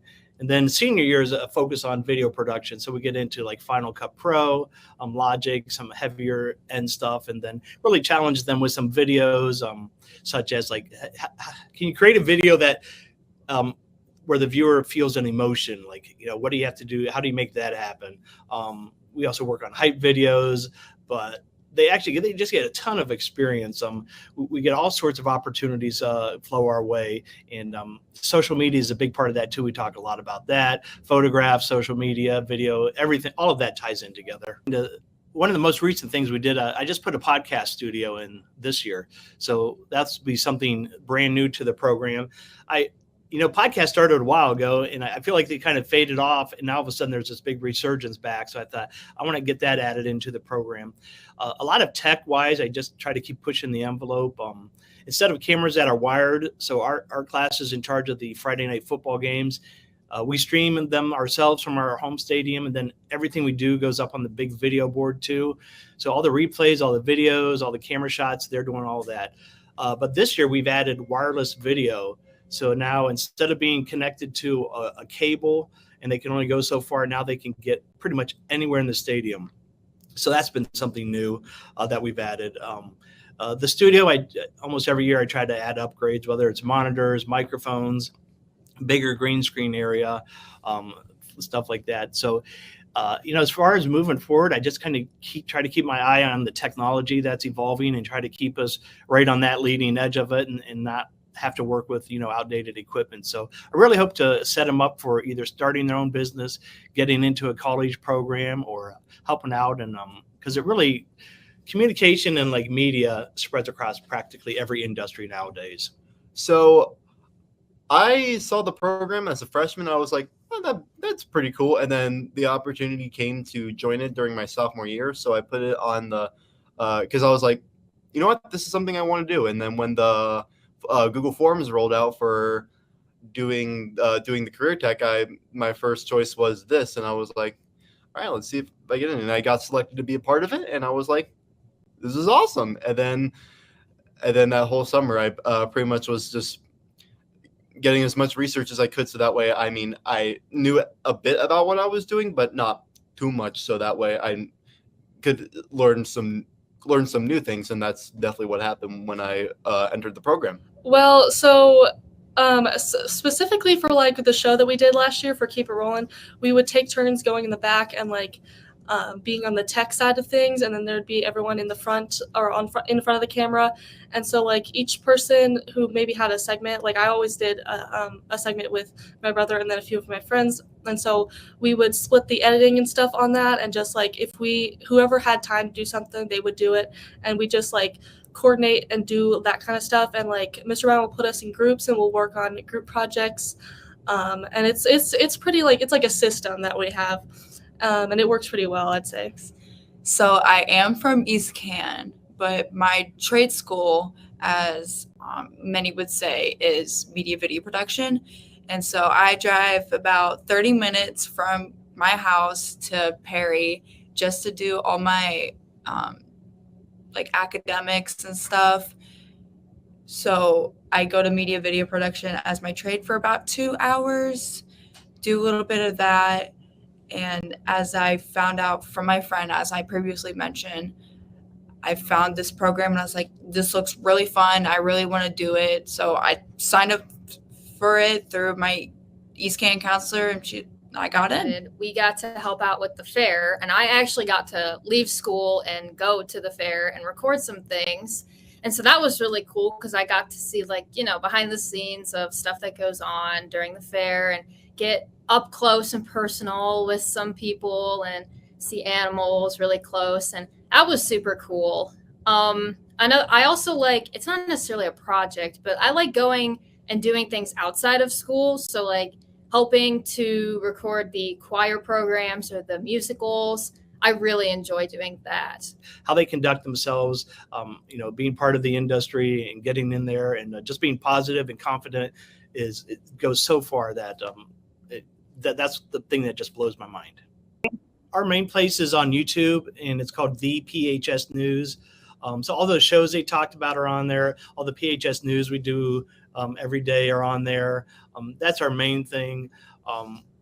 The stuff we did with Ohio Gradings at Hillshire Clark, that's through the Stark Education Partnership website. They have a video drop down, and you'll see my students on there doing their work.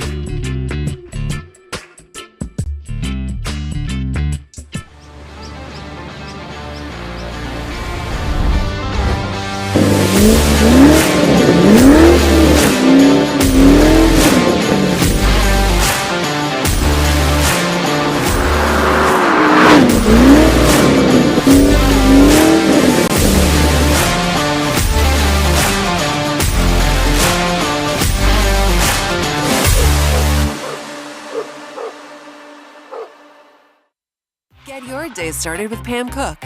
She's like your own personal smartphone, and she's fully charged. We're hands-free, news and information. 1480 WHBC. Around here, we like to cheer for the local team, and MCTV is here to connect you to the game. MCTV provides reliable high-speed internet and Wi-Fi. From checking scores online, to streaming games or watching replays, or even playing the game yourself, we've got the speed you need. Call today to add or upgrade internet service.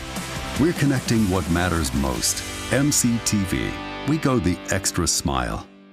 This is Brian Bailey of Old Carolina Barbecue Company. It's pigskin time in Northeast Ohio, and you know that Old Carolina is the official barbecue of football. So if you've got plans to gather at a tailgate or in front of a big screen TV, be sure your buffet line is full of hearty party food. We've got tender hand-pulled pork to make all-pro sliders and hickory-smoked deep-fried wings that will score big points with your party guests. We're covering football fans at our 3 convenient locations in Canton, Massillon, and Alliance. Order online today at oldcarolina.com.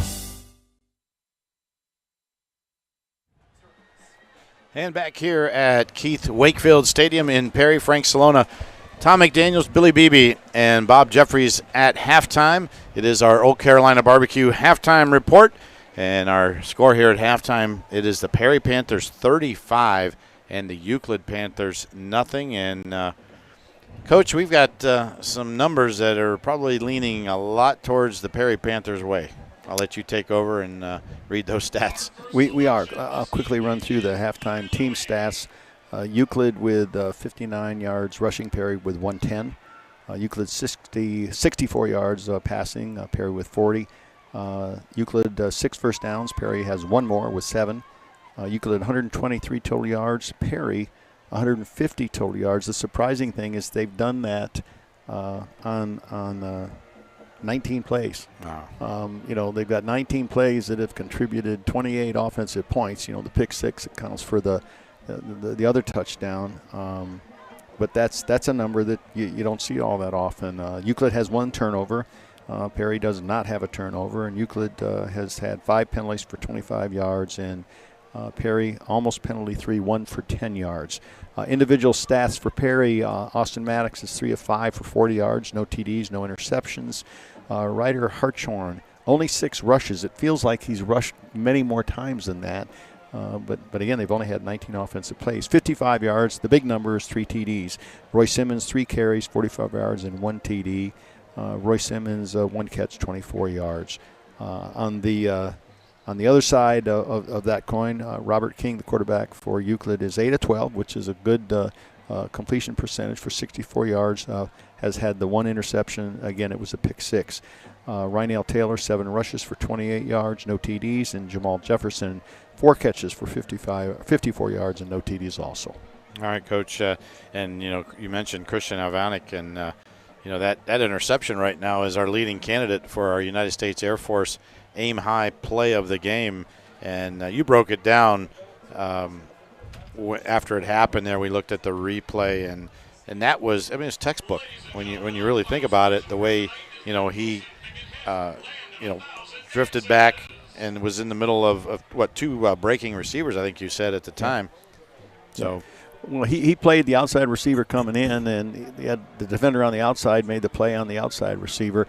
And in my coaching lifetime, the very best linebackers that I've ever coached or coached against, they were always better versus the run than the pass. Yeah. And when you get a guy, that plays the run well and then can make a play like that, read, pass, identify that it is a throw attempt, not a run attempt, and get underneath. And they're playing zone, behind that front, and so he's got an area, and he's going to defend the receiver that runs into his zone. It was textbook. You'd use that to if you spoke at a football clinic about linebacker play versus the pass, you'd cut out that play and show it to the audience. Yep, absolutely. And I know coaches hate this, and I won't ask you this, but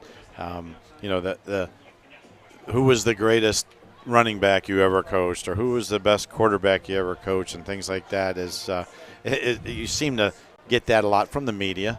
And so I was just thinking when you were talking about that and all the guys that you coached, and I know you can't pinpoint one guy, but as far as linebackers and defensive backs come, you had a guy named Mike Doss, and who went on and had an incredible career at Ohio State, went on and had a great, nice career in the pros. I mean, he won a Super Bowl. Yeah, he was a great defensive back that played like a linebacker. He hit like a linebacker. Right. I've had too many to mention. The one that I liked the most was the most recent one I had.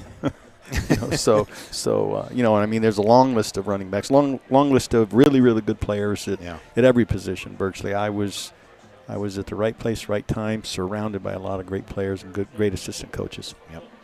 All right, well, we've got a couple minutes still on the clock here in our Old Carolina Barbecue halftime report. We'll take a timeout.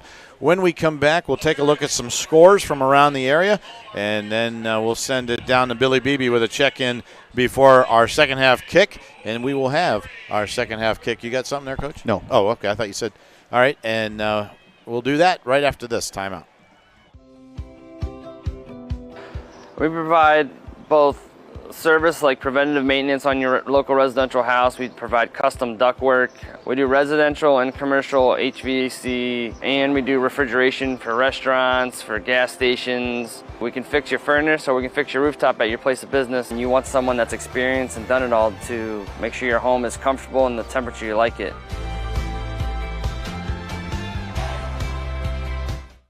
Kenny and JT. Can you lose one game and still play for a national championship? Yes. No, not necessarily. You cannot lose a game in your division of the Big Ten. He's got an opinion, and he has got an opinion. The Kenny and JT Show. Weekdays between 3 and 7 on WHBC. Happy Sardiversary with Sarda Rider Dolores.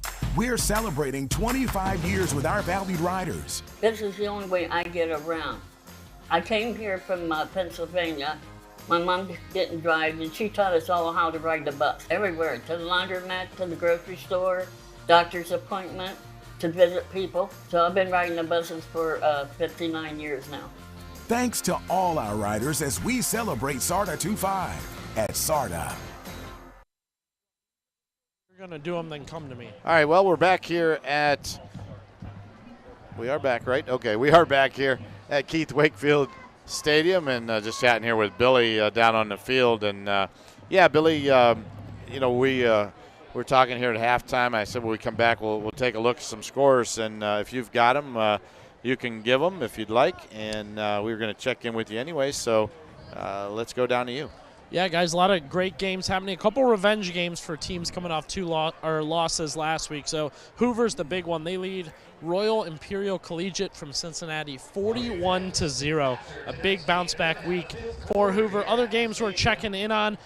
Lake has scored a touchdown over on our stream game, so that game's tied at 7 between the Blue Streaks and Brecksville. Sandy Valley has taken a 21-14 lead to start off the third quarter. Same with Alliance. They take a 21-14 lead over Streetsboro. Fairless cruising to win number 1. They're up 21-12 heading into the fourth quarter. And a good one just entering the third quarter now as they begin the second half. McKinley trying to come back as they trail Dublin Kaufman 14-10. Wow. Yeah, Bulldogs battling back. Coach and I were just looking for that score, and good comeback there by the Bulldogs. Let's hope they can pull that one out. My Cardinals looking good tonight, and the TIG Tigers are looking good again this week, as you said, Billy, 35-10 over the TYG Cardinals. Get Cardinals on the brain, Tigers, and but Coach, 2:03 here as we continue to count down at the halftime here of our Old Carolina Barbecue half, and we're going to start the next half with a running clock. Correct. So things are going to get a lot quicker. Perry, who rarely throws the football, is going to make that even seem a lot faster. Again, I don't think the Panthers will do anything. The Perry Panthers will do anything to really disrupt that and just try to get out of here with, a 35-point win, or maybe tack on another one before this one's over.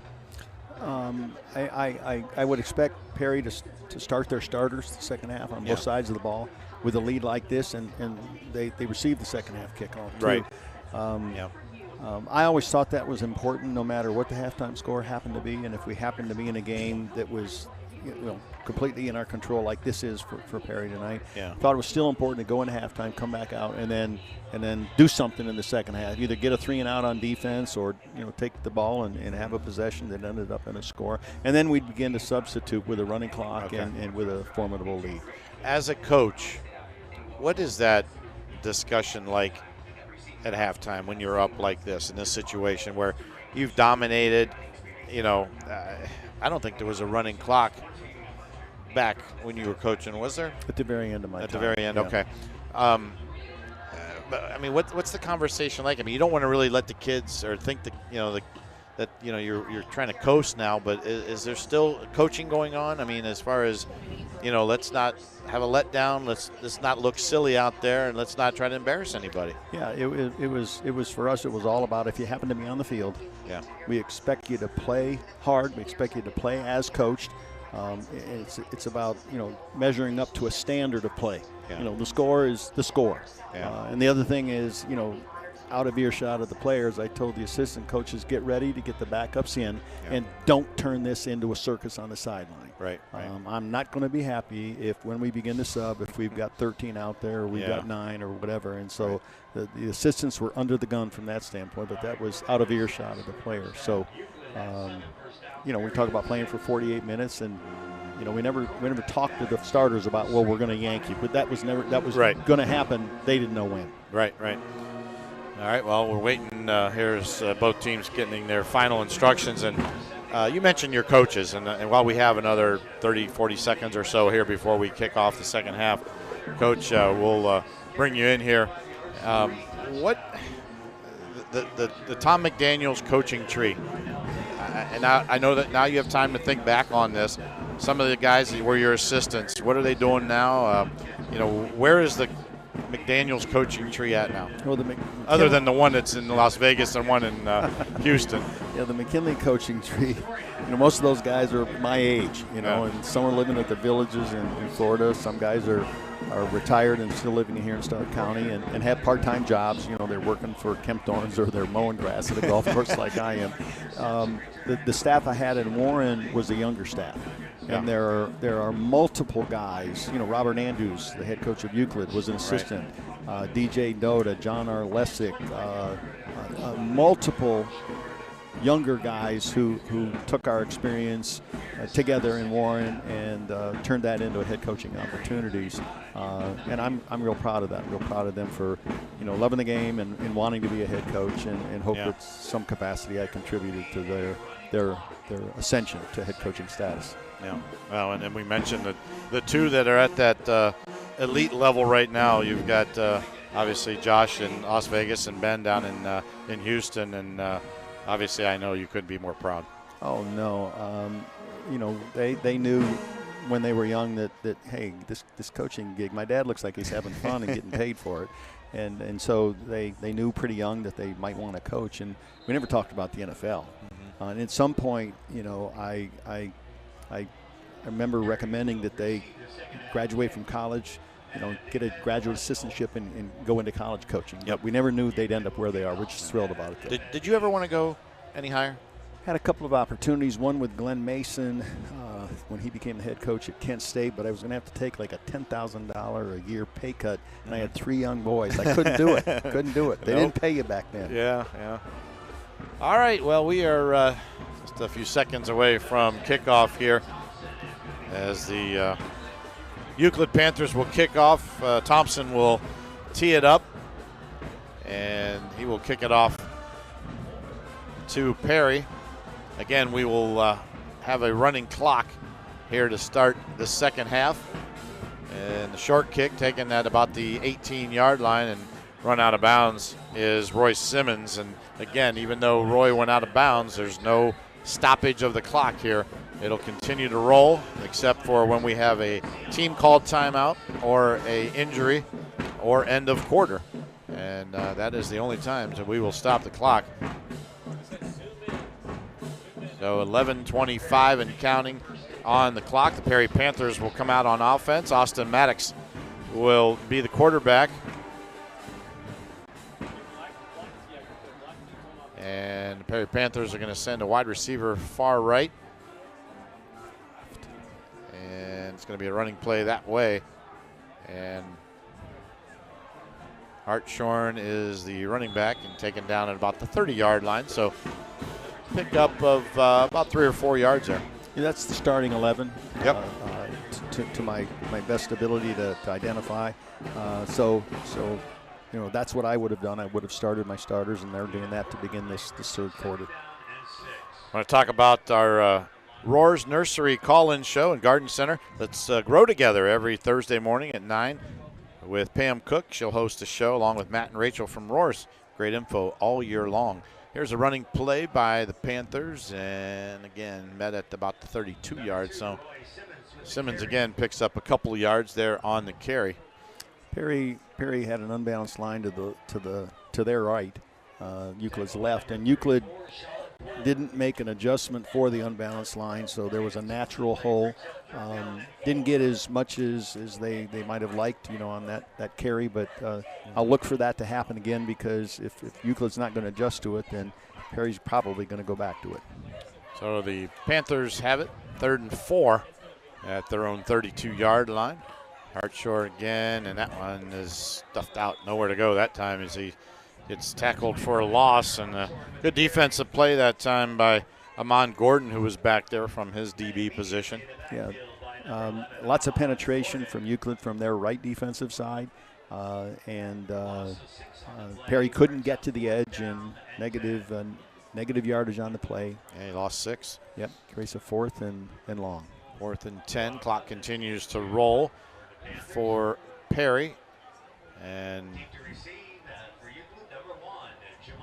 Jamal Jefferson Jr. will be back to receive this high kick. Oh, he got a good leg into that one, taken at the 28-yard line. Jefferson going to try to get the corner. He does, but then he gets pushed out of bounds, or kind of runs out of bounds himself, right around the 48-yard line, and that's where Euclid will start their next series. Excellent punt. One of the things that maybe isn't obvious to the listeners, but Perry's kicking game is excellent. The kicker kicks it high and deep, and the punter just did the same thing in his only attempt of the night. Yep. Really no wind, looking at the flag, and it is just totally limp there on the flagpole, so no wind to speak of. It was warm. I mean, when this ball game started, it was close to 80 degrees. I think we talked when Billy gave us that report. It was around 79 degrees or somewhere around in there, and it really hasn't cooled off that much. Euclid's best field position of the night, perhaps? Yeah, at the 48-yard line. Better than the 20. And King looking for running room, gets it across midfield and stretches it out to about the 46-yard line. So pick up there of about 5-6 yards. So bring up 2nd down now for Euclid. We never liked our ball carriers to reach the ball out and extend the ball, even in short yardage situations, 3rd short, 4th and short. Never liked that, because the ball is insecure when it's in that position. So we would chastise a kid for doing that. I would. Yeah, and there's an opportunity to get injured too. You've got your arm out extended. Someone could land on your shoulder and pop it out. It's 1st down. We've got 3 more downs. Yeah.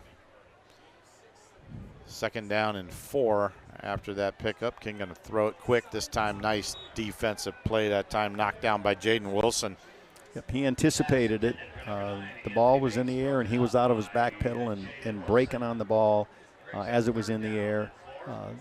Got his near arm inside, near hand inside, and broke it up. Yeah, and I take a look here on our Maslin cable replay. You can see Wilson, great defensive position that time.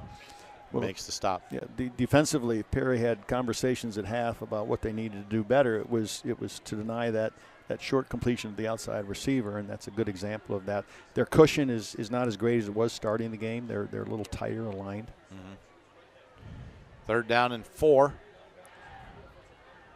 King looking, going to go deep. Got a man wide open. Caught inside the 20 to about the 15-yard line. He fumbled the ball, but he was down. So they're going to say down at the 15-yard line. So the Euclid Panthers now are in the Sarshone Auto Group red zone. Van Reardon saved the touchdown. The safety, they beat the corner with the pump fake on the hitch and go. The receiver's wide open, and safety, prevented a touchdown. Right. Touchdown saving tackle.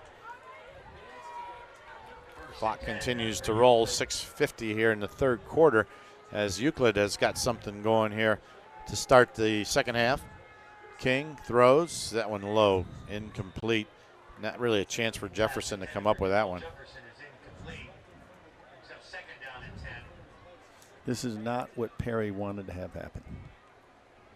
You know, with a 35-point lead, again, I'm speaking from my experience. I'm not speaking for them, but defensively, we didn't want to come out and do this, have this happen. 6:12 here in the third. King going to look left the whole time, throws, nice wide receiver screen, and Jefferson takes it into the end zone for the touchdown. And Euclid has come out here on their first series and punched it into the end zone, a touchdown pass from King to Jefferson. Again, they forced Perry to punt with their first possession, and then they took the ball, from just short of the 50-yard line and a nice drive down the field, and resulted in a score. And again, I know that, the score is the score, and it's 35-6 prior to the extra point attempt. But if I'm an offensive, defensive coach at Perry, I'm not happy about that. Right. Nope, I don't blame him. And a little late getting someone on the field here are the Panthers. They finally do. Extra point coming up by Thompson.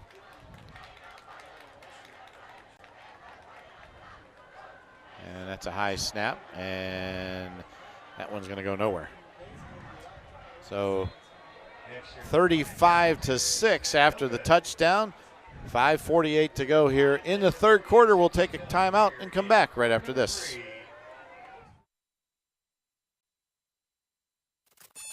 Mix 94.1. The most music and the most fun in the morning. Dave and Jimmy. Weekday morning 6 till 10. Canton's Mix 94.1. Altman is here for you, in your community, because you matter. We're proud to be the area's first and only independent health system. We are one team, joined together and committed to one mission, to lead our community to improved health. And we've always been here, dedicated to providing you with the very best in care, wellness, education, insurance, and more. For your community and for your family, Altman is always here for you.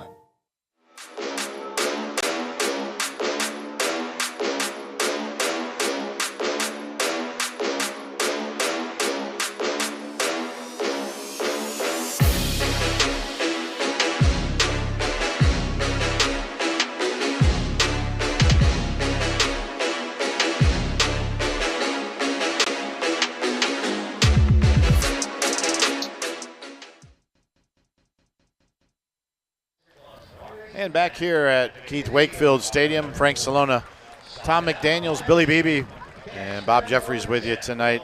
Has had a little injury on the field, but the young man is up and off under his own power.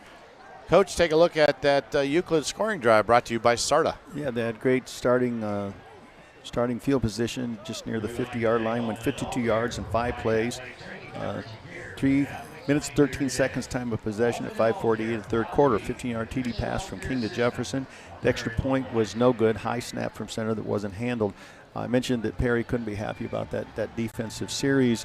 They had an assistant coach following the extra point attempt meet the defensive unit on the hash and had a pretty intense conversation with them from the hash to the sideline, prior to this particular kickoff. What do you think was said there, Coach? We'll have to turn the mics off before you can answer that. Yeah, well, I'm probably happy that guy wasn't mic'd up. All right, there's the kickoff, and we are now under that 30-point margin, so the clock will stop as normal. Here is a run back all the way out to the 35-yard line is Christian Ivanek. As the Panthers now will start right there at the 35-yard line to start this drive. And while we have a second, let's send it down to Billy Beebe, brought to you by our friends and family credit union. Well, guys, looks like the ball carrier there on the fumbled snap got shook up. You could see on that play, Frank, he had turned to kind of maybe try and pitch it back. When you get hit from behind and down low like that, it's quite the shakeup, I'd imagine. Seems to be all right, though, and here's a running play. And Euclid's got a newfound energy, coach, as they snuffed that one out for a loss as they came back and, well, looks like about a 2-yard loss there for the Perry Panthers. Yeah, great defensive play by number 4, Marquise Hall for Euclid. He comes from his safety position and ends up in a negative yardage situation for Perry on their first down. All right. Good play defensively for Euclid. 5:09 and counting here on the clock. Archer in motion. There's a fake, a throw, and incomplete.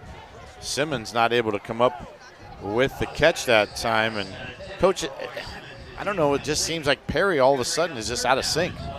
Well, it may be too soon for me to concede that.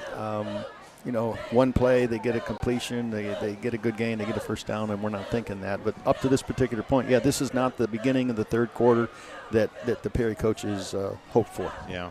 Real quick, guys, let me give you a score update. We got 2 teams who have taken the lead. Canton-McKinley, one of them, a 17-14 lead now over Dublin-Coffin. The other team, Lake, now has a 14-7 lead over Brecksville late in the fourth quarter. All right, here's a pass, man, and wide open, and across the 30, inside the 20, down to the 10, and then finally at the 5-yard line. What a throw that time, and a catch by number 11 for the Perry Panthers. That is Luke Wolf, and nearly scored on the play, and Wolf shocks everybody there with that long catch and run. Great throw, caught him in stride and led him in. He caught it in stride and then managed to stay in bounds. Probably got 20 more additional yards after the catch. I thought certainly he'd get pushed out of bounds, but he didn't. The defender was out of bounds. Yep. But, great pass, great throw. That's the big play, and now Perry's feeling good about that. There you go, 62 yards, and that has a nomination for our United States Air Force Aim High play of the game. Here is a running play by the Panthers, and, ooh, boy, hitting hard right there. That's number 4 again for Euclid. Yep. That is Marquise Hall on the stop. And Hall keeps the Panthers out of the end zone, brings up second down and goal from the 4. There's a little different vibe about Euclid's defense. Prior to the long touchdown, there's a backer presence on or near the line of scrimmage that I didn't see, and it was every play up to this particular point. Here is Marcellus Harrison. Harrison to the end zone. Touchdown, Panthers. Number 23, Marcellus Harris. Touchdown. And with that, it is a 35-point lead again by the Perry Panthers, 41-6. And the clock will continue to roll here. Perry with that strike, quick offense that time as they answered the touchdown from Euclid. Huggins, extra point attempt is up, and it is good. And Coach, yeah, you're right. Been very impressive in the kicking game from both kicking and punting. And that is going to be a score, and I just saw a flag go flying. I'm not sure what that's all about. But when we come back from this timeout, we'll check it out. 3:17 to go here in the third quarter. Perry 42 and Euclid 6. We'll be back. And if I was a 16, 17, 18-year-old kid right now, you couldn't stop me from working. But I want to know, what did you make your very first job?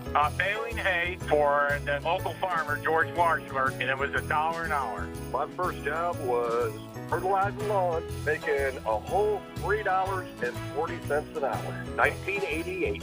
The year was 1960. I was working at the Lincoln Theater as an usher for 45 cents an hour. It's Jordan Miller. Live and local, 10 to noon, Monday through Friday on 1480 WHBC. At AultCare, we care about your well-being and the importance of being well. You deserve access to the best in healthcare. With over 16,000 providers in network, AultCare makes it easy for you to find a local provider you can trust. Our services are focused entirely on you. AultCare's team of local physicians, nurses, dietitians, pharmacists, and more are available to help you navigate the healthcare system to receive the quality care you deserve. We take your healthcare personally because you matter.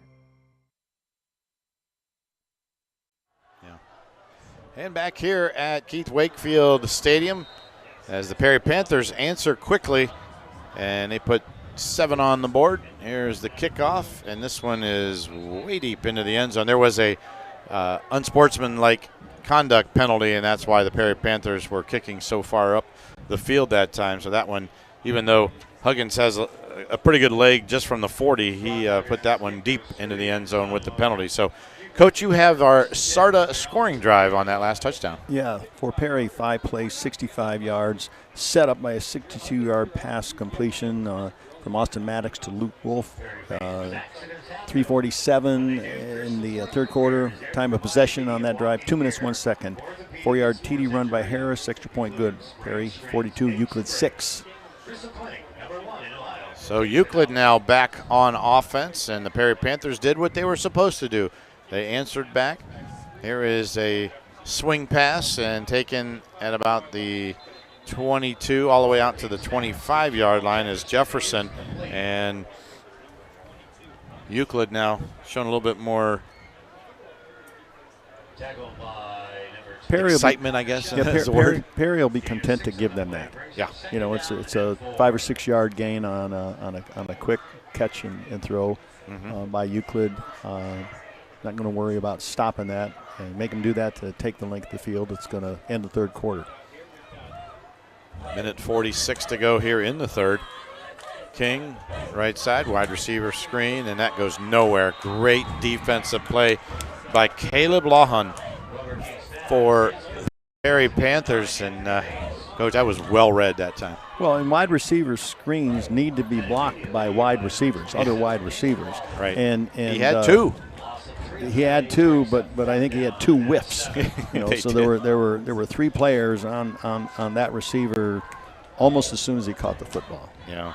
I mean, as you're describing that, I'm looking down there at the monitor, and there's 2 guys out front, and you're right, they whiffed. No one didn't touch anybody. So a minute and 1 second remain here in the third. 3rd and 7. Here's a long throw and overthrown. Is the receiver that time looking for number 12. That is Kamari Feason. Jaden Wilson, cornerback for Perry, was running with him stride for stride. Good coverage on the play. Would have taken a perfectly thrown ball for it to be a completion, and it was less than perfect. So to bring up a 4th down and 7. So the Euclid Panthers are going to have to punt this one away. They've only got 9 guys out there now. 10's running on the field. Here comes 10. They're still missing one, and they're counting right now.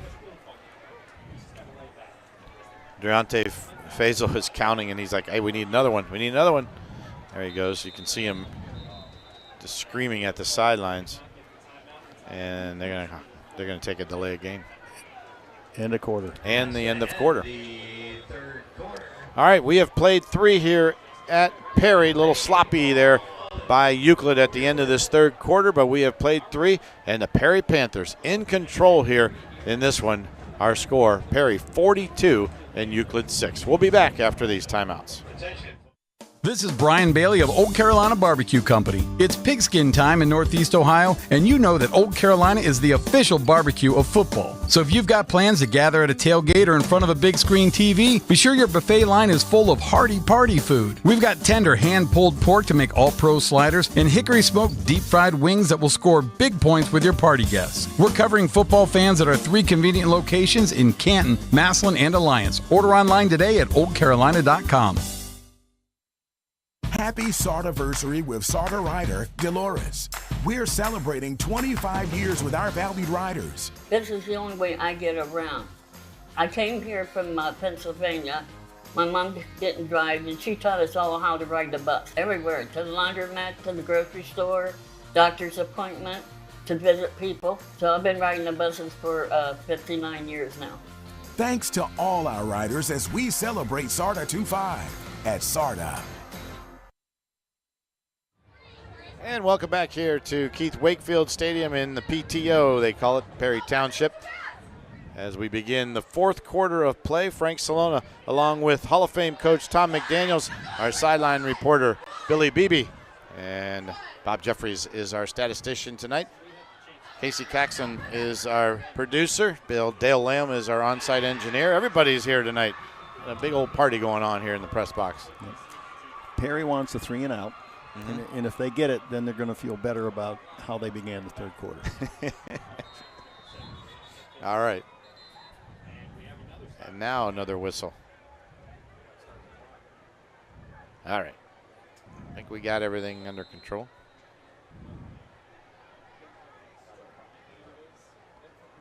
There is a low snap and a fair catch called for.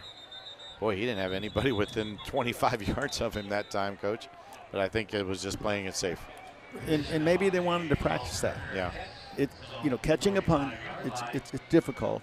But signaling a fair catch before you catch a punt, that's an added degree of difficulty. Now, I'm not saying that that's what they did, because he could have gained 10, 15 yards on the catch and run. But it's my best attempt to explain something that I didn't understand. Hey, the Giannino's Pizza Parlay with Kenny and JT is back. Follow their weekly parlay or prop bet for your chance to win $25 gift card to Giannino's Pizza. NFL, college, high school, who knows what the bet will be. But we do know when there's a winner, you'll get that $25 to Giannino's Pizza. The Giannino's Pizza Parlay with Kenny and JT starts next week. I'm going to have to ask Coach McDaniels for some inside advice there, Frank. Okay. A couple bets to make. All right. Not a gambler. He don't gamble. Only on 4th and short. All right, Laubacher back in as that quarterback now. And that one really not going anywhere. See a couple of substitutes there for the Perry Panthers, as Perry now is putting in a couple of guys from the second and third string. So a loss of 2 for the Panthers brings up 2nd down and 12. Yep. So Evan Laubacher, he is a sophomore, 6 foot, 160 pounds.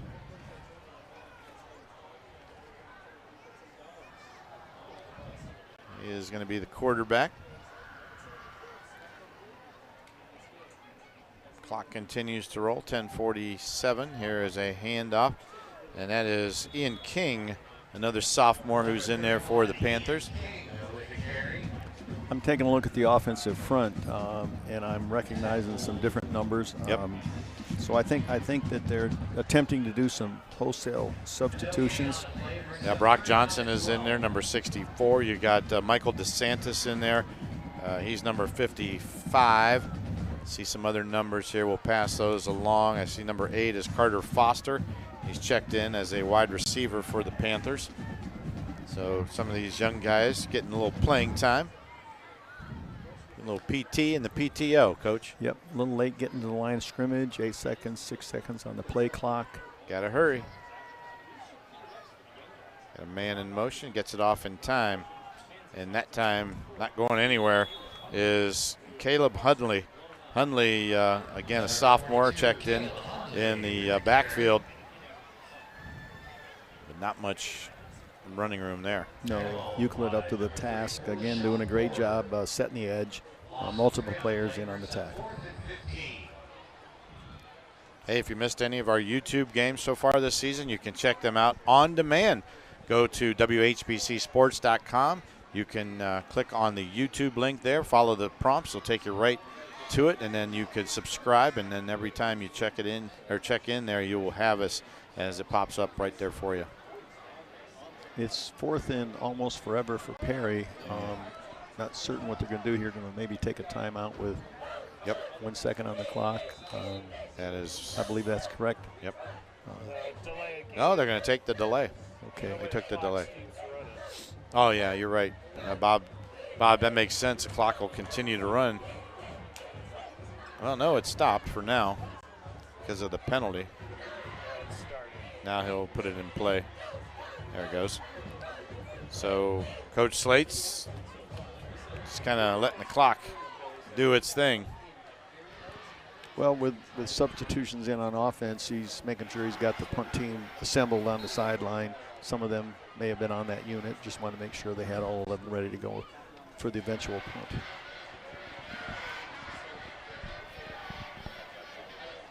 Hey, don't forget to hang around for the Hammersmith Insurance Scoreboard Show.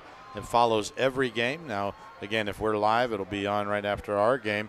And with the on demand, though, we just want to remind you to check in on Friday nights after all of our high school broadcast radio game is complete.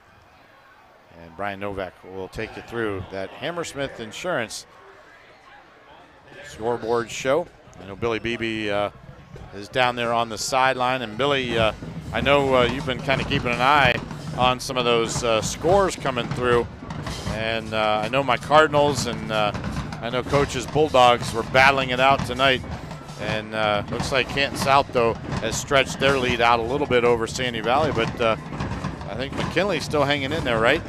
Yeah, right now it looks like McKinley's still holding on to that 17-14 lead, so we'll keep you posted on that. Fairless really going to have to guard their lead. It's now 35-33 against Claymont.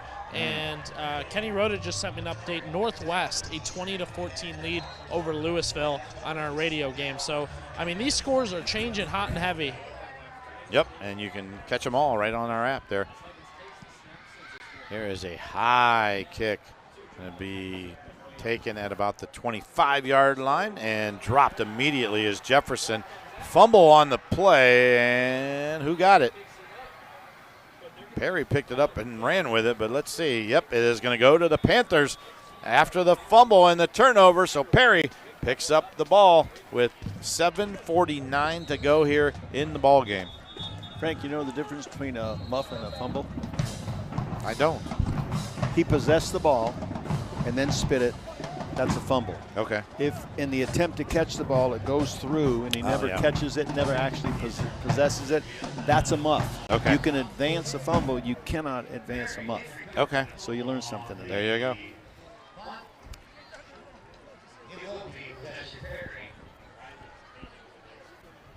Looks like the Alliance Aviators going to be beaten tonight. Streetsboro leads them 37-28. Massillon Tigers continue to roll. They're up 44-10 over Mansfield. Blue Streaks and Brecksville, they are tied at 14. You know, I was watching, I forget what it was, on the news, Channel 8, I believe, or one of those. They were showing this Brecksville quarterback, and I tell you what, this kid is the real deal. He was very impressive watching him last Friday night on their sports show. And I know that the Blue Streaks probably had their hands full with him tonight, but right now, that is a 14-14 game.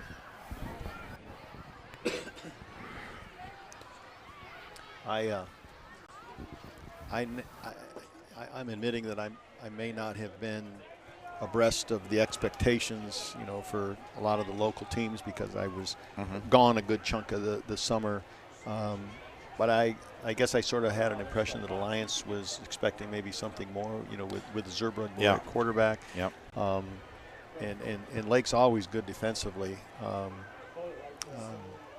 Again, I may be misinformed or just temporarily don't know what I'm talking about. But there's some scores that are a little bit surprising this early in the season. Our radio game tonight, Northwest at Louisville. You heard Billy talk about that one. Brecksville at Lake is our stream game with Bill Morgan and Derek Philo. I want to remind everybody, next week we are at Louisville, and a huge rival for many, many, many, many years. Hoover at Louisville. That should be a good one. Love doing games over at Louisville. Those folks treat us so good over there, and they also, it's just a great place to watch a game. You're close to the field. You see there our promo for the game, our Hoover at Louisville, and just the coziness of that stadium. And looking forward to that one next week. Coach, you'll be with us again next week. Yes, I will be. I've actually scouted in that stadium. I don't think I've ever played in it, but Louisville has played an opponent that was on our schedule at some point in my past, and I've scouted there.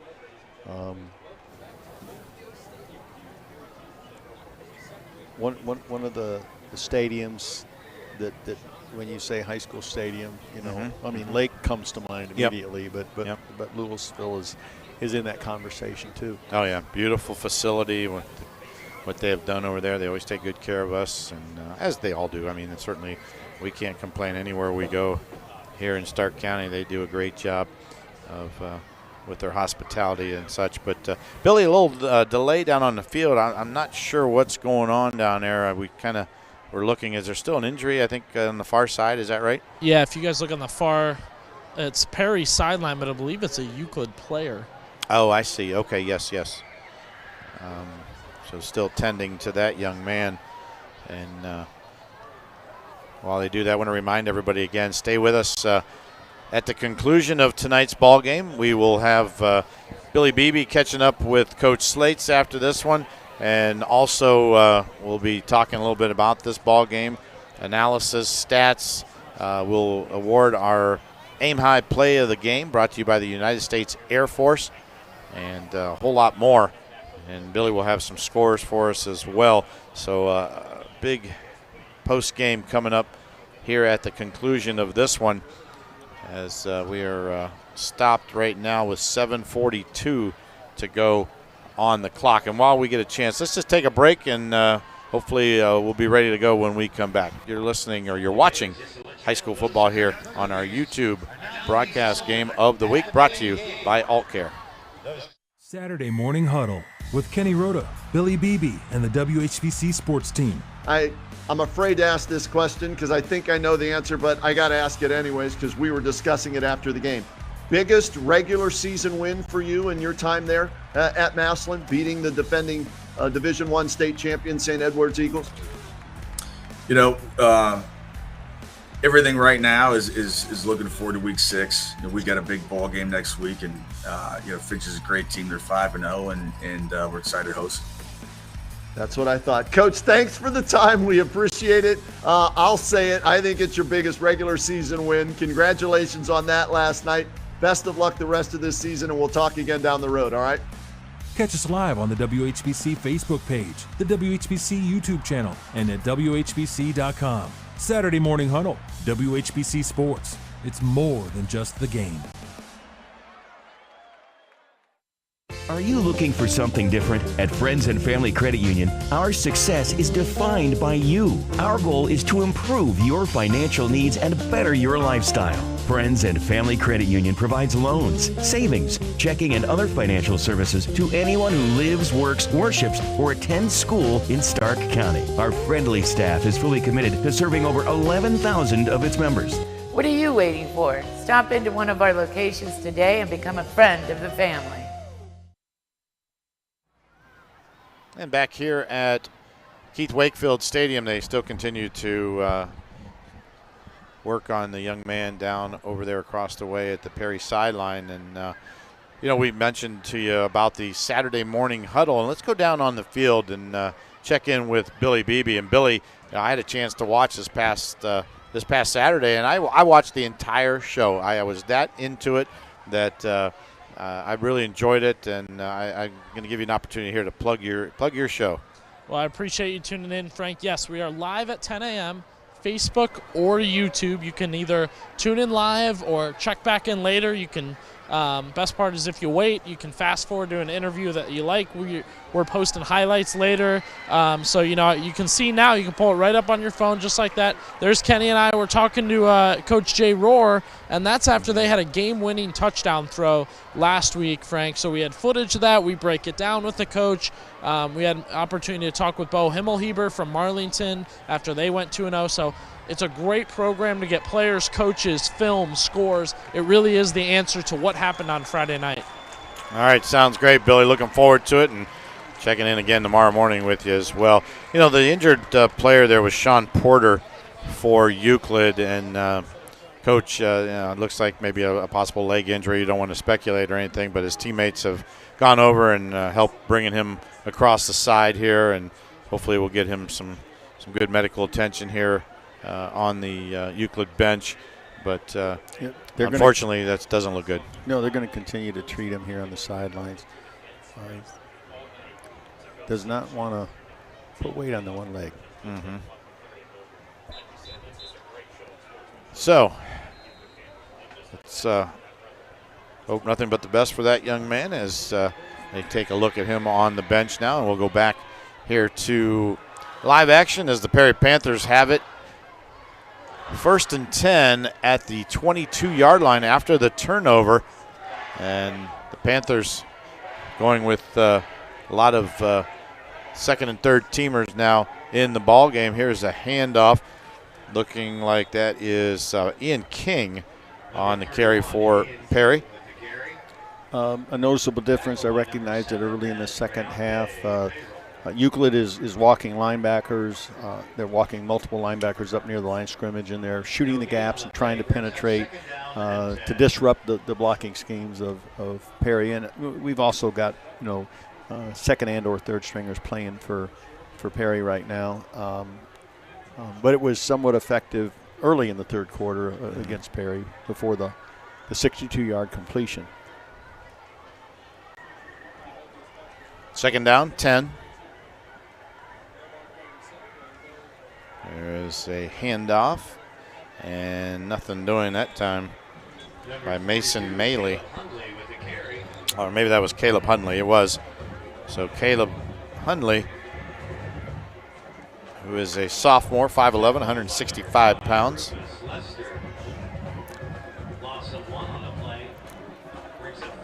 Certain Perry is going to be content to run the ball on this 3rd and 11 play. And use up as much of the play clock as they can. They have Evan Laubacher running back to the sideline getting the play, so you're right, Coach will probably just release him just in time to get in, to call the play and get to the line of scrimmage. Clock just at a second when they make the snap. And not much again that time for King, Ian King. So clock continues to roll. It'll be around under 5 minutes after this 4th down play, and I would assume Perry is just going to go for it. Might have been generous officiating, the play clock and the snap of the ball. If it wasn't simultaneous, it was slightly other than that. They just walk a little slower, bend down a little slower. Well, Perry's typically going to put a guy in motion, and so that eats up some of the play clock. Which is, another reason why you want to get your play call in and get the process started. Now they just took a penalty here, or did they? No, they're going to call a timeout. So, yeah, the clock is at 4:45, and Coach Slates did take a timeout, and hopefully it'll just be a quick one there just to kind of regroup, let everybody know what they're doing. I mean, obviously they're just going to probably run the football and turn it back over to Euclid. But, again, remind everybody, next Friday night we are in Louisville as the Louisville Leopards will play host to the North Canton Hoover Vikings, and always a fun game. Those two teams have battled it out for years. We care about your well-being and the importance one of of those well. one of those non-conference games that everyone looks forward to every year. I mean, they've not played, in the conference together, and they've just kept that rivalry through all the years.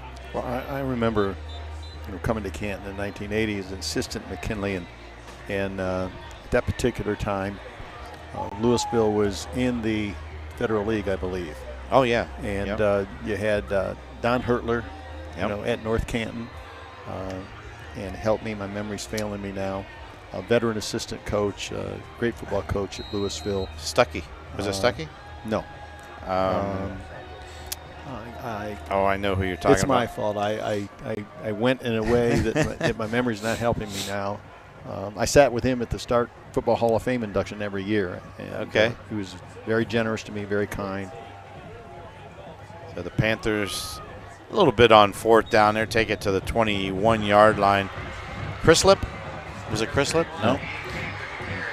And it wasn't Paul Farah. That's too far back. No, we got to get help from I'm running out of Louisville coaches now, Coach. Yeah. I can't think of them all. He's in the Stark Football Hall of Fame. I mean, he was a successful coach, but I saw that rivalry back in the 80s, and I'm sure it predated my arrival in Stark County. Okay.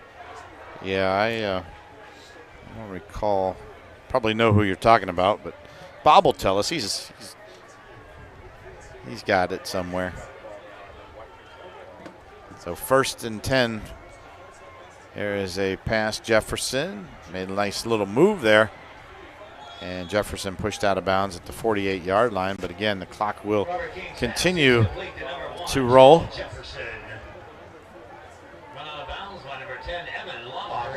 Quick score update here, guys. Brecksville and Lake moving into double overtime, tied at 14. Ooh.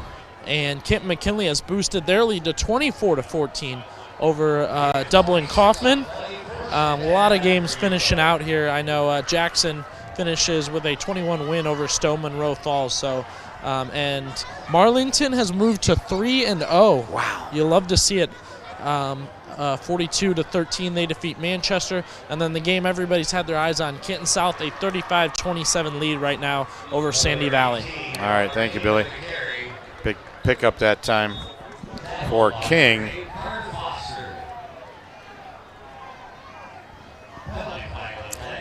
Drop back, had some people open, didn't identify them, and took off. Scrambled, improvised, but I think we've probably got a hold that facilitated the game. That's going to move him way back. Starkey? Yes. Paul Starkey? Yes. Okay. Shame on me. That's unacceptable. Oh, I said Stuckey. I meant Starkey. I was wrong. Shame on me. They were the deans of Stark County at that particular time, in my opinion. Oh yeah. You came to McKinley in '80, is that right? Yeah. Okay, so you had our JT then for a season, is that right? Yes. Jeff Turk? Yes, he was a senior in 1980. I know you call him Jeff. We call him JT, and it's so funny. Kenny was making fun of him. He said the only guy that can call you Jeff is Coach McDaniels. That's right. That's what his name. That's before he became famous. And famous. Yeah. So now he's one of those guys that's recognized by his nickname JT, and everybody knows who you're talking about. Not me though. That's Jeff Turk. That's right. All right. Well, Robert King that time on the carry got to about the 42-yard line. I was looking at something. It had the series of pictures of Fawcett Stadium over the years. Sure. And just amazing how it has changed. And, well, obviously now it's become a palace over there. But you remember the days, Coach, when Massillon-McKinley game, they were sliding down the hill on cardboard and, things like that during and after the game. And it was just I was busy coaching. You were busy, yeah. I didn't know that. You didn't see any of that? Yeah. There's King again. He's got a man. Oh, he dropped it. But, nice route, seam route. He put it on him and in and out of his hands. Fawcett Stadium, as it was known, it was a shrine. Yeah. Okay. The opponents that we played outside of Stark County saw it as that. Maybe they even appreciated playing in that stadium more than the local people. I don't know. Yeah.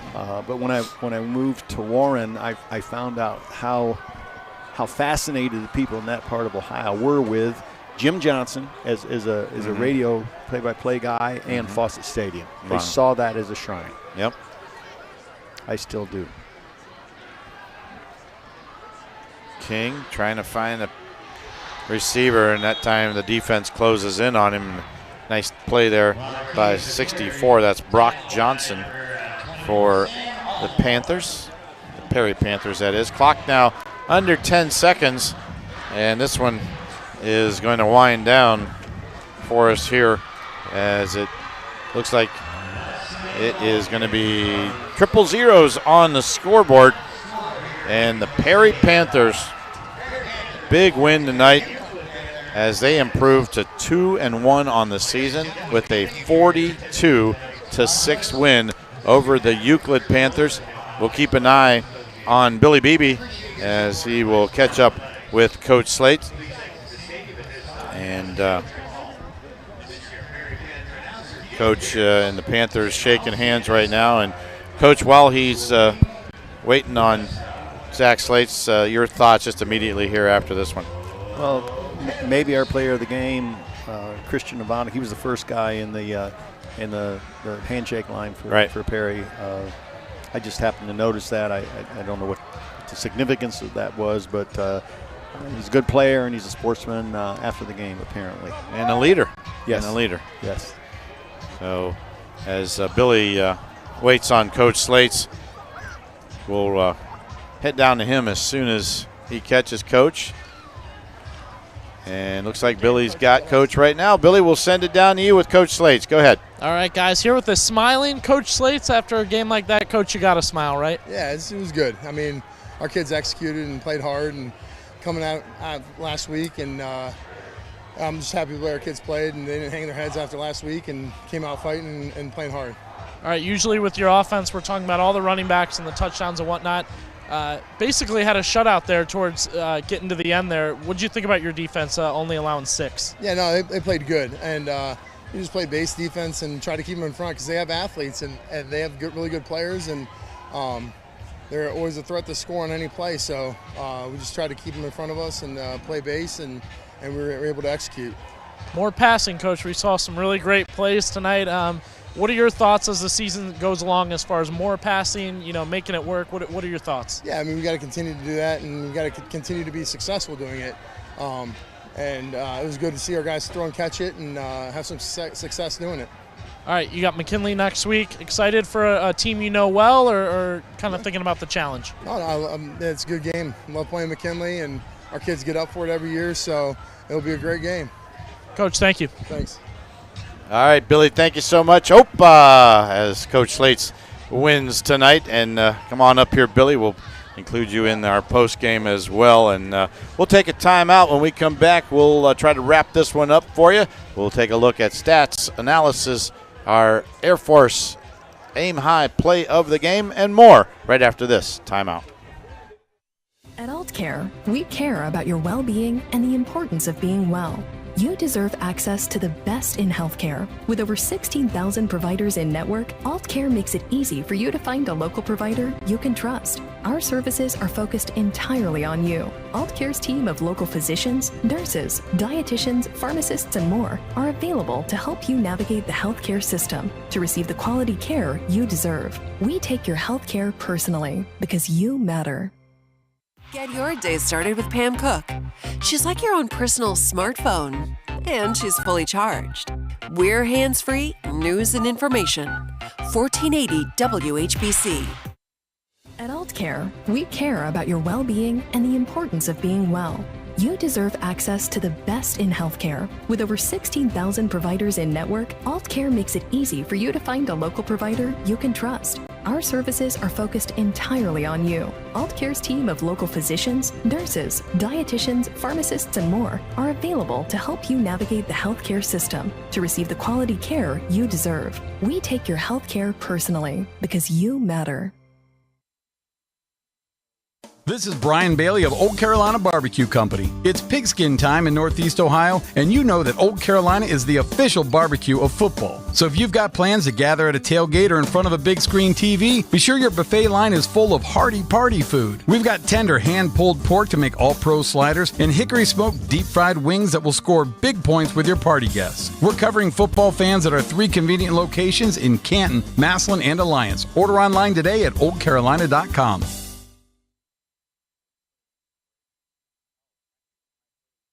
Saturday Morning Huddle with Kenny Rhoda, Billy Beebe, and the WHBC sports team. Thanks for having us on, and thanks for everything you guys do for high school sports. The coverage you guys do is second to none, and Stark County is a special place to be. So thank you for everything. Thanks for doing this on Saturdays. It's awesome. And catch us live on the WHBC Facebook page, the WHBC YouTube channel, and WHBC.com. WHBC Sports. It's more than just the game.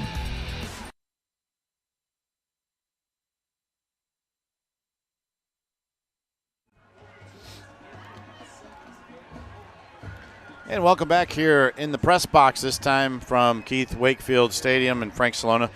Tom McDaniel is here in our postgame. And, Coach, this was a game I think Perry from the start dominated. They outplayed Euclid, I think, from start to finish. Maybe a little bit of a letdown there on that one scoring drive, but I think coaching staff got that corrected right away. But your thoughts on Perry's play tonight? Well, I think they managed the disappointment of last week's close loss. The obvious are the results of this game. This game, winning in the fashion they did, a lot of people played. We won convincingly. We made mistakes, but none that were critical. Yeah. But they get to coach hard. Yeah. Kids accept hard coaching after wins way better than they do after losses. And so, they've got McKinley coming in, and they're going to need another great week of practice, but they've got an opportunity to coach hard and fix those mistakes maybe that us pedestrians don't recognize, but they'll identify them when they study the game film. All right, well, guys, we saw some pretty good plays out there. Billy, you were down on the field, and I think it was a pretty unanimous decision tonight. Our United States Air Force aim high play of the game was the 50-yard interception return for a touchdown by Christian Ivanek. At that point, it put Perry up 21-0. As we take a look here at that play, you see Christian and Coach. Again, I know you were impressed with this. But it's textbook play by an inside linebacker getting out and getting underneath an inside breaking route, dropping into his zone and having good hands, receiver type hands. Caught the ball, above his head and managed to run it in the end zone for a touchdown. So that's real good linebacker play versus the pass. All right, then, guys, I guess before we look at our stats here tonight, we'll get a final comment from you, and then we'll wrap it up after our stats. And, Billy, you were down on the field.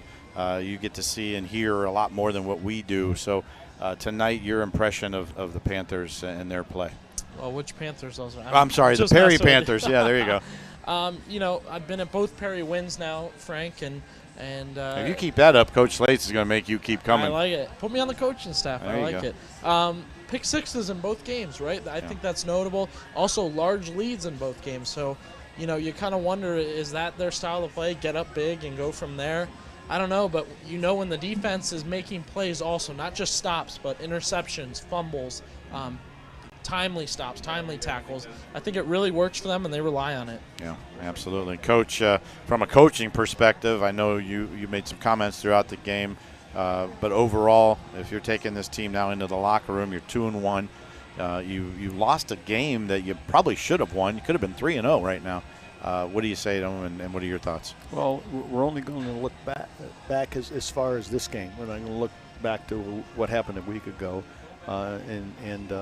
I'm a guy that believes that you have to study your game more and more thoroughly and scrutinize the way you play. That's more important than beginning the study of the next opponent, because you need to fix what's wrong. And again, there are things that they didn't do as well as they'd like to do that you and I aren't aware of. But they didn't make obvious things that any pedestrian football fan could recognize. So it's a good opportunity to improve upon what they did tonight. All right, Coach, we'll take a timeout. When we come back, we'll wrap this one up with stats and a couple more comments, and we'll send it out. So stick around. We'll have another break here, and when we come back, we'll wrap this one up from Perry. Altman is here for you, in your community, because you matter. We're proud to be the area's first and only independent health system. We are one team, joined together and committed to one mission, to lead our community to improved health. And we've always been here, dedicated to providing you with the very best in care, wellness, education, insurance, and more. For your community and for your family, Altman is always here for you. Happy Sardiversary with Sarda Rider Dolores. We're celebrating 25 years with our valued riders. This is the only way I get around. I came here from Pennsylvania. My mom didn't drive, and she taught us all how to ride the bus everywhere, to the laundromat, to the grocery store, doctor's appointment, to visit people. So I've been riding the buses for 59 years now. Thanks to all our riders as we celebrate SARTA 2.5 at SARTA.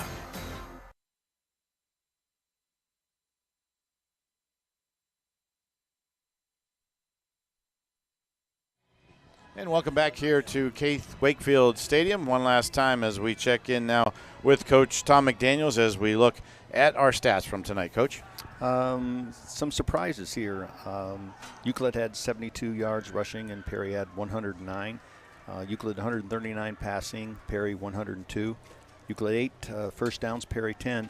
We've got a 42-6 final score, and they had the exact same total yards, 211 for both teams. A little surprising. 2 turnovers hurt Euclid. Perry played a turnover-free game. Euclid 8 penalties for 55 yards, and Perry 2 penalties for 15. You'll take that every day. Mm-hmm. Individual stats: Austin Maddox was 4-7 for 102 yards, no touchdowns. Ryder Hartshorn 9 carries, 51 yards, 3 TDs. Roy Simmons 4 carries, 47 yards, 1 TD. Luke Wolf led in receiving, one catch for 62 yards, the big 62-yard gain. Robert King, quarterback for Euclid, had a good night, 13-21 for 139 yards, 1 TD and 1 interception. Rynell Taylor, 7 rushes, 28 yards, no TDs. Jamal Jefferson, another good night, 7 catches for 101 yards and 1 TD. All right. Thank you, Coach. It all adds up to a Perry Panther win tonight. I want to remind you that next week we are in Louisville to bring you that Louisville and the Hoover Vikings game for you, and that should be a good one as always. A lot of folks to thank tonight. Our on-site producer is Casey Claxton. Our cameras are run by Sam Franzman and Evelyn Heyer. Our on-site engineer, Dale Lamb. Our statistician, Bob Jeffries. Our sideline reporter is Billy Beebe. For my partner up here in the booth, Tom McDaniels, this is Frank Salona saying have a good night. Our final score once again, it was the Perry Panthers 42 and the Euclid Panthers 6. Have a good night, everybody. Thanks for watching the WHBC Sports AultCare YouTube Game of the Week. Brought to you by SARTA, Friends and Family Credit Union, Maslin Cable, Altman Hospital, CKP Heating and Cooling, Sarshone Ford, the United States Air Force, and Old Carolina Barbecue. Be sure to subscribe to the 1480 WHBC YouTube channel so you don't miss any of the great content you can get on demand.